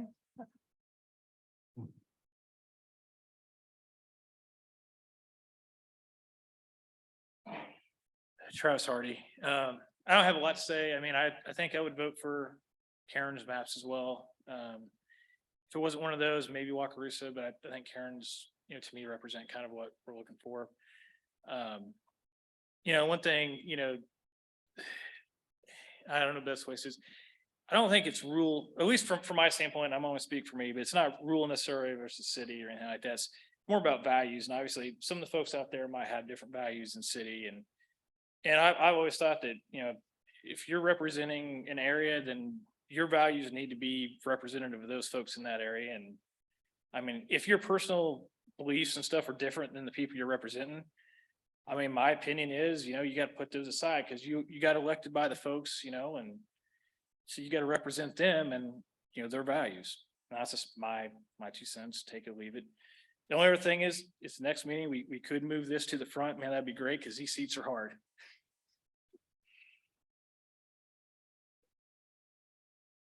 Travis, I did relay your suggestion that we need cushions, so.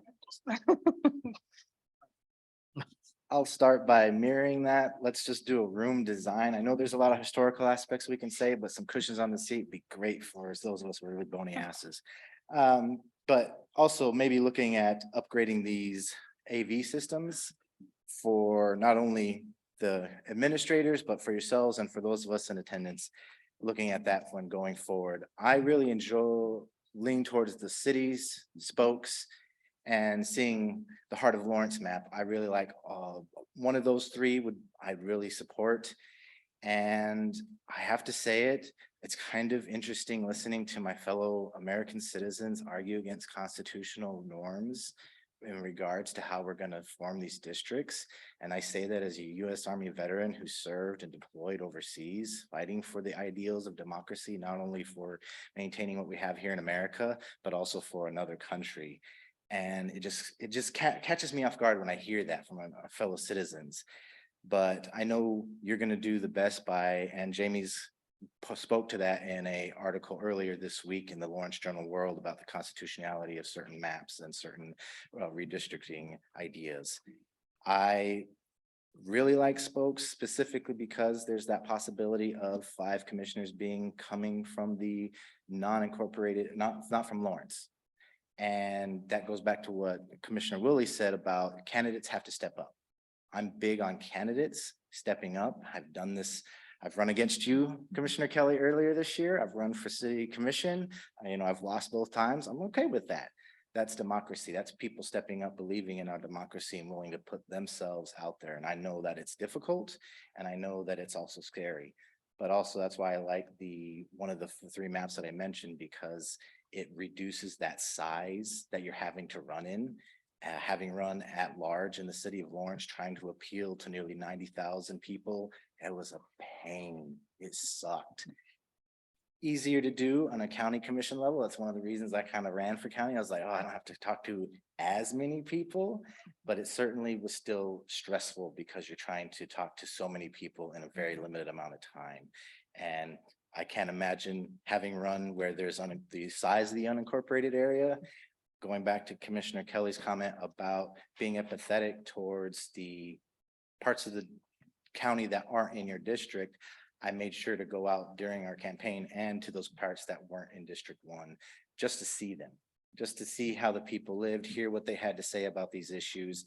And it goes back to the empathy where you're not just running for your district, you're running for the whole of the county to represent all, because you're going to be voting on issues that affect that whole county. I know I've said a lot, kind of been shooting all over the place, but I thank you for this opportunity and I thank you for going through with this process. Yeah, good night. Thank you. Would anybody else like to provide public comment?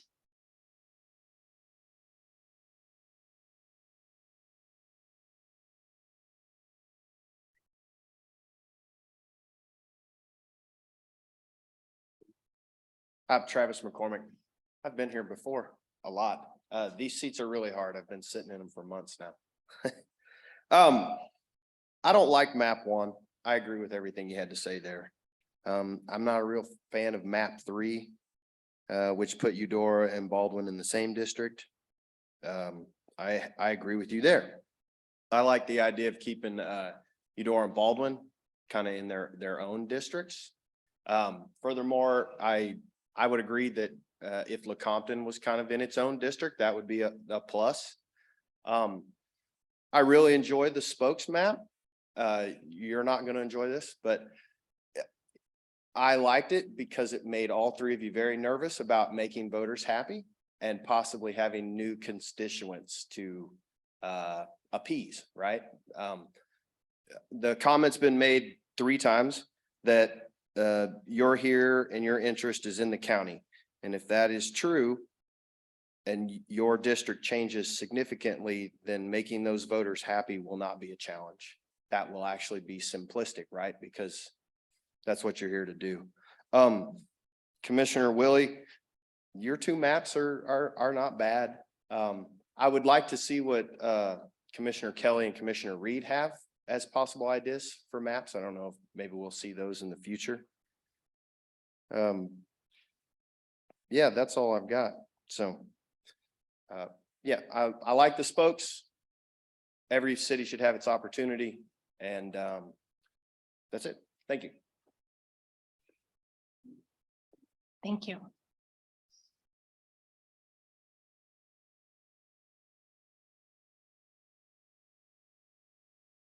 Hello. I don't know if what I have to say is important or anything, but it's been so long. It's been 4 hours, so I'm going to say it anyway. Anyway, I like cities. Spokes just worries me because there's a potential of more from possibly all 5 from Lawrence, but I'm just going to read what I wrote. Thank you all for hosting that town hall last week. I really appreciated Mr. Shu showing us the numbers, how it was overwhelmingly popular, seemed to be bipartisan, and the history behind it, knowing that this has been in the works for several years. Having just 3 on the commission with so many people from Lawrence makes it really hard to get people from the county elected with the districts the way they are. So just a few thoughts on the city rural, which don't want to, anyway, 250 years ago, some very wise people came up with a plan to balance the interests of diverse populations. City people, city issues, city values, and priorities are fundamentally different than county people, country issues, country people, and their values and priorities. And that was the Electoral College. And the idea is not just to have the majority vote, but a majority distribution of the vote among diverse people. So just for fun, Thomas Jefferson said in a letter to Benjamin Rush, I view great cities as pestilential to the morals, the health, the liberties of man. And in response, Benjamin Rush quoted a poet named William Cowper to say, God made the country, man made the cities. So I don't mean any offense. I'm from Lawrence. But I think we can see it's his point, just in that it does make a difference. I was surprised at the participation in the town hall. Usually around here, it's a little bit anemic as far as visitors come, but there were a lot of people there. For the most part, participants were informed and engaged and active. And I think that energy was exciting. That seems missing from our civic discourse. And adding these new voices will greatly improve engagement, I believe, depending on where these lines were drawn. So what do I mean by new voices? Well, if you've ever heard the expression, beware the sound of one hand clapping, you know what I mean. Our 3 commissioners, I feel, all have kind of the same ideology about what the issues are in the county, their priority, and possibilities for fixing or improving them. I just think with other voices, we're going to get different kind of outcomes. Budget meetings, I think, again, with new people, that would be a lot more dynamic and it might change things up a little, might be uncomfortable, but I think we all deserve it. This matters to everyone. New voices mean better decisions and more engagement. When we let our county and bureaucracy get used to basically their echo chambers, they do things they wouldn't do if there were dissenting voices. This may have affected the county mask mandates as well as the censoring of public comment over the past 2 years. So just to end, cities was my favorite. Now, I Thank waited you. 5 years and that Yep. one man talked for a solid hour. So I'm Thank- going to say thank my you. preference and then I'll leave. Cities is my preference. I like Miss Willie's maps. Thank you, Michelle. I'm Linda Campbell. I waited this long to speak to, and I do think that I have appreciated the consideration and the discussion that you have had on the maps.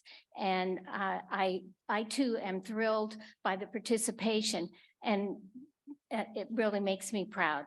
You all are not representing me, and you're not representing a lot of those of us who have a different different views, and you think that but all of you are on the same page and you're not representing Douglas County well. So I came to say that, and I did, but I do feel like I'm thrilled by the meeting and the participation.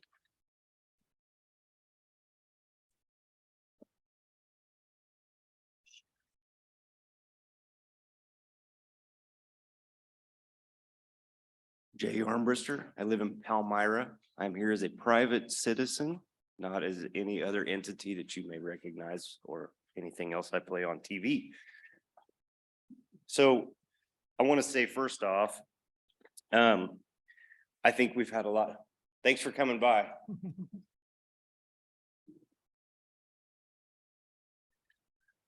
I think that tonight was a great showing of what a county commission meeting is.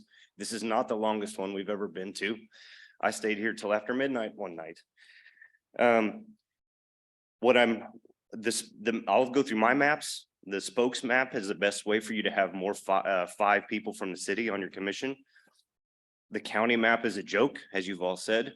You pit that one county, rural unincorporated commissioner against 4 Lawrence. Right out of the gates, you've handcuffed them. I drew my own maps, sent them to Jamie, and it ended up turning out very similar to one of Commissioner Willie's map. So I think that Baldwin Eudora should be separated. I think that the 2 cities have their own trajectory and futures on top of their own unique set of values. Eudora is a unique ecosystem in and of itself. Lecompton would be nice to have their own as well. But sometimes I know that these districts are about statute, constitutionality, and math. So we can't just arbitrarily say we need to have somebody from this district that does this one thing and represents this one value that I want, or has this one certain type of address. We are bound by law to draw these lines along a series of very specific steps. And we don't get to choose, pick and choose, as Dustin said earlier. This decision was made long before we came along. Finally, I think it's got to be very, very hard to hear people stand here and say that you do not represent me. And I want to say, Commissioner Reed, you are my district commissioner. You do represent me, and I appreciate you, and I see what you do. Okay, and while we may differ on several things, or I may not be as happy as some people with outcomes, that's how our system is set up. You won your election, and you have 4 years to make me happy, and you've done good so far. Next 2 years, who knows what'll happen? But the other thing is that a special election is too fast and overly burdensome, and we are not prepared for that. These 2 seats ran in 2020, which would have been Commissioner Portillo at the time. They ran in 2020. They were both elected for 4 years. Those seats should hold for 4 years because that's what they were elected to do. Oh, I'm being told to stop. So let's wait for the general. Thank you. Thank you. Would anybody else here like to provide public comment at this time? Okay, I see no new hands. I'll just double check if anybody has raised their virtual hand. You have no hands online. Okay, thanks. We'll close public comment and bring this back for some further discussion. So is Jamie still on? I think he's still here, All right, maybe. maybe. Jamie? There we go. There he is. Yes, So- I'm here. Thank you, Jamie. I'm hoping you and I had a conversation at the town hall because I heard, and it's come up again tonight about redistricting in 3 or 5 years. And my question was, I know we can do it, but my research says it's almost never done. And so we talked about that. Do you remember that conversation? I do remember that conversation. So under Kansas law, county commission districts are the only districts that it says can be revisited every 3 years. And we could use so on July 1st, Secretary of State's office gets, basically the Census Department gives what they anticipate the population is. So it's not based off a census, it's based off kind of some statistics. So we could use those statistics to revisit. Most counties, I don't know if a county has done the 3-year thing in a long time. Most counties don't because those numbers aren't really based in a firm value. But it is something we could do. And I brought that up that, in 3 years, we could relook at these numbers and see if we need to move these lines a little bit. Thank you. I just know that's a question that a lot of members in the community have asked and said, well, let's redistrict every 3 years. That makes me, I'm not sure I love that idea, but I understand that I people think- who are asking. I think the intent behind that is that you would just adjust the lines, not necessarily do a full redrawing of a map. A lot of people have mentioned what's going to happen to Eudora and Panasonic, and we don't really know. So if, let's say, it exploded and there were 10,000 new people there in 3 years, you could adjust those lines, not necessarily draw a new map. Thank you. I think one of the things that Jamie was hoping we would accomplish tonight would be to maybe take a few of these maps off the table in terms of concepts.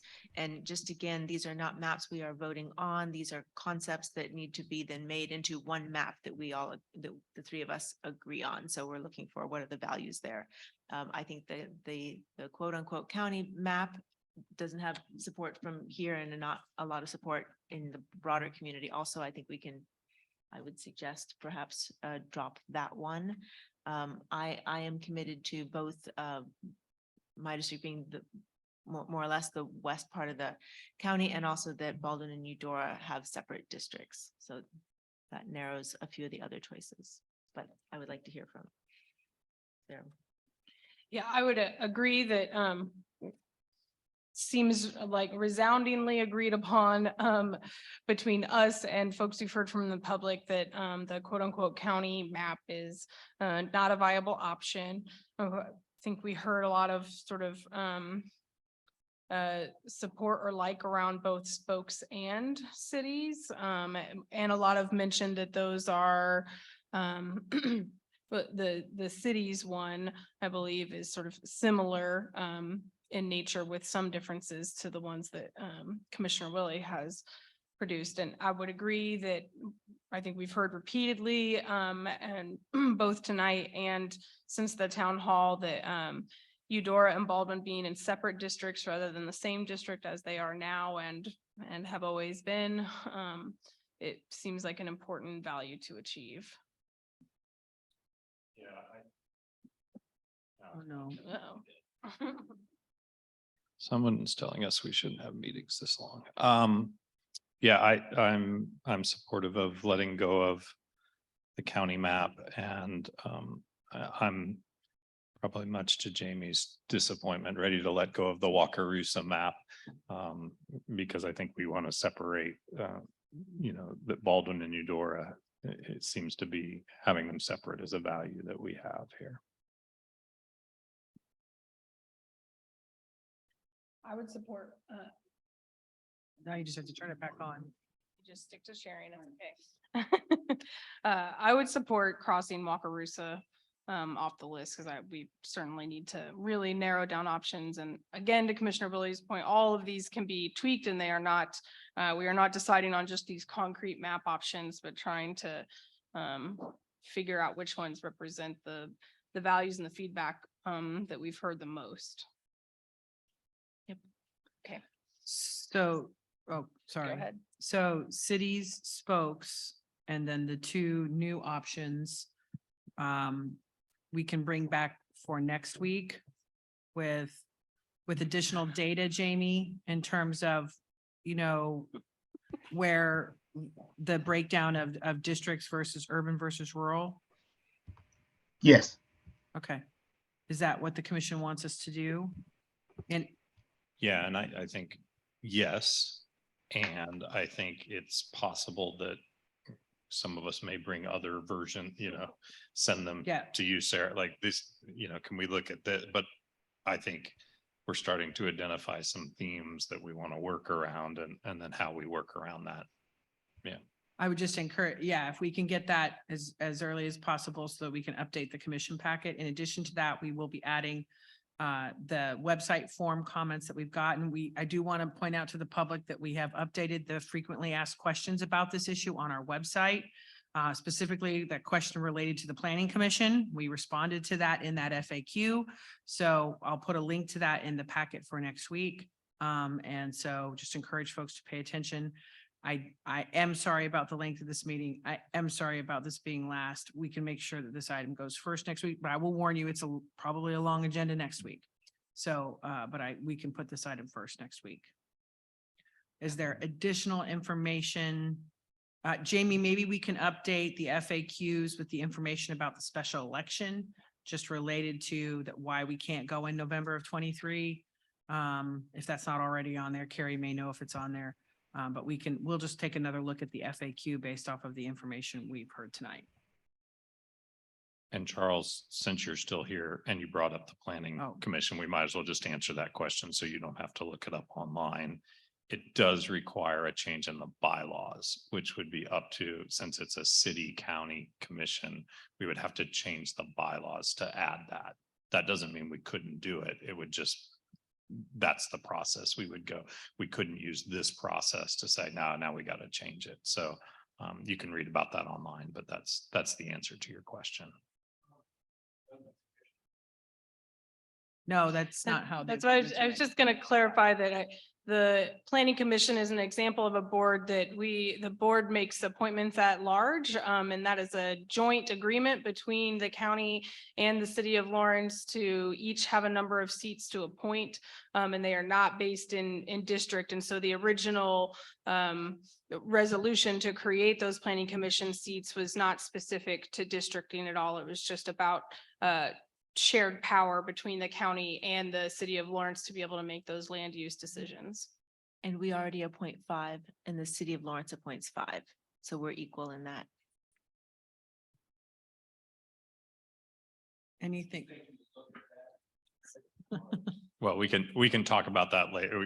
We got to wrap up, and I just want to make sure you got your question answered. Yeah.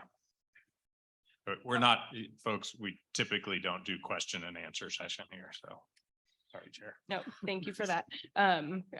So I think I also want to acknowledge that it has been a long meeting, and that tends to be when we get at the end of the year, our meetings get longer. And there's a lot of things to wrap up before the end of the year. This was not a total curveball because we had a hunch that voters might pass it, but we also couldn't really make these plans and move forward with a decision until after the election. So we're working on a real compressed timeline. And I appreciate Sarah mentioning, I think that we can go ahead and put this earlier on the agenda for next week. And it's always a balance of figuring out who has to go last and which one might take the longest. And that's not always easy to measure. So we appreciate your patience and sticking with us. And please keep in touch with us between now and next week. Come back next week if you have more thoughts and ideas to share. I did also hear, and Jamie, that there would be a desire to show some overlay to the current commission districts. So that might get confusing, but we'll see what we can do to sort of have something that sort of shows an overlay between current commission districts and potential new districts.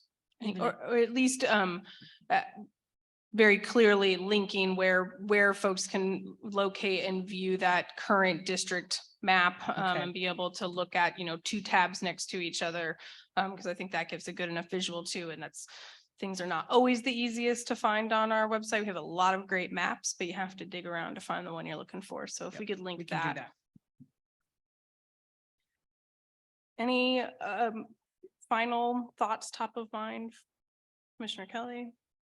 No, I know a lot of people are interested in our discussion around the special election versus, and I think we'll tackle that at the next meeting, I would expect. Yeah. How about you, Commissioner Willie? Anything further? We've had plenty. Okay. All right. Well, we will continue and reconvene this conversation next week. And go ahead and close out this agenda item and move past our regular agenda and onto the appointments section, of which we certainly have some to discuss. I will kick us off with and I've had an opportunity to clarify with staff and the Fair Board that the Eudora Township seat for Douglas County Fair Board is becoming open. And I received, I think maybe all of us did, but had the opportunity to correspond with Christina Aldridge, who wrote a really great letter of interest and has clearly been invested in the Douglas County Fair for quite a long time and has been sort of planning for the right time in her life to be able to join the Fair Board and get even more involved. And the Fair Board is a heavy lift. So I always, and it's a lot of work and a lot of time that goes into that. And so I always appreciate when people are organically interested and we don't necessarily have to solicit interest. So with that, I make a motion to appoint Christina Aldridge as the Eudora Township representative for the Douglas County Fair Board. Second that. All those in favor? Aye. Aye. Great. And we have some. It's probably worth noting that the outgoing representative of the Eudora Fair Board is in the audience, Oh. Mike Kelsel. Thank you Mike so much Kelsel. for your Yeah. service on the Fair Board. Very rarely does this happen where you're here to get your successor named, so. Did that message travel through the grapevine to you somehow, Mike? Good. Well, thanks for being here, and thanks for pointing that out, Sarah. Okay, so we have some lingering appointments to the Peasley Board to discuss.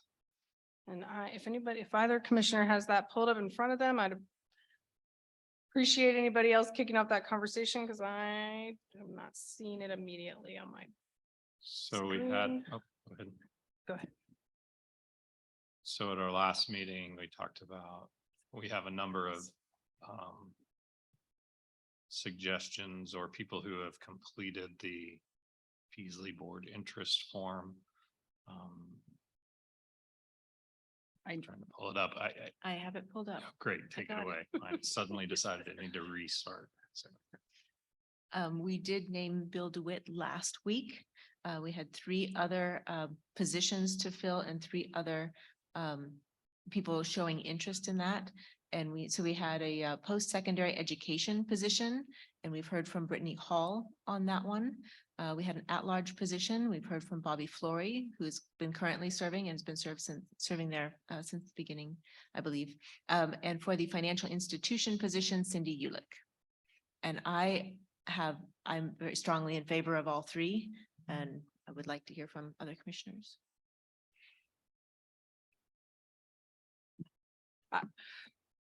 I don't have anything to really add. I think I welcome all of their desire to continue serving. I think one question I had, and maybe staff can answer this, and if not, I know Kevin Kelly's with us tonight, and so I might invite him up to answer, is the length of terms for these, and especially since I know the board has been restructured. Specifically, I'm asking because of Bobby Flory's comments about I'm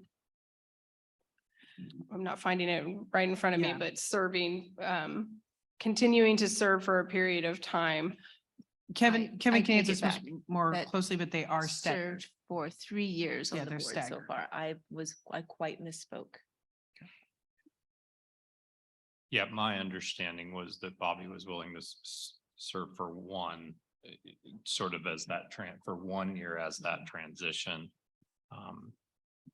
I had hoped to connect with 2 other possible at-large candidates, but have not been able to do that, and I'm disappointed in that, but I would be fine, because I know the Peasley board needs to be appointing Bobby for that first.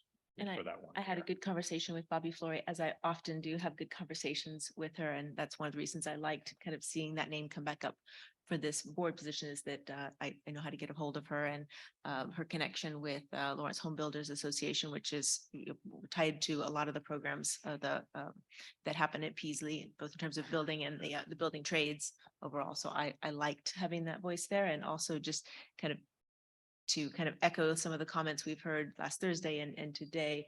She is the only rural representative currently available to serve on that board that we've heard from so far. And I really respect Bobby and the work she's done, and very familiar. I worked with her for well over a decade and appreciate her work. And I did speak with Kevin just a little bit about,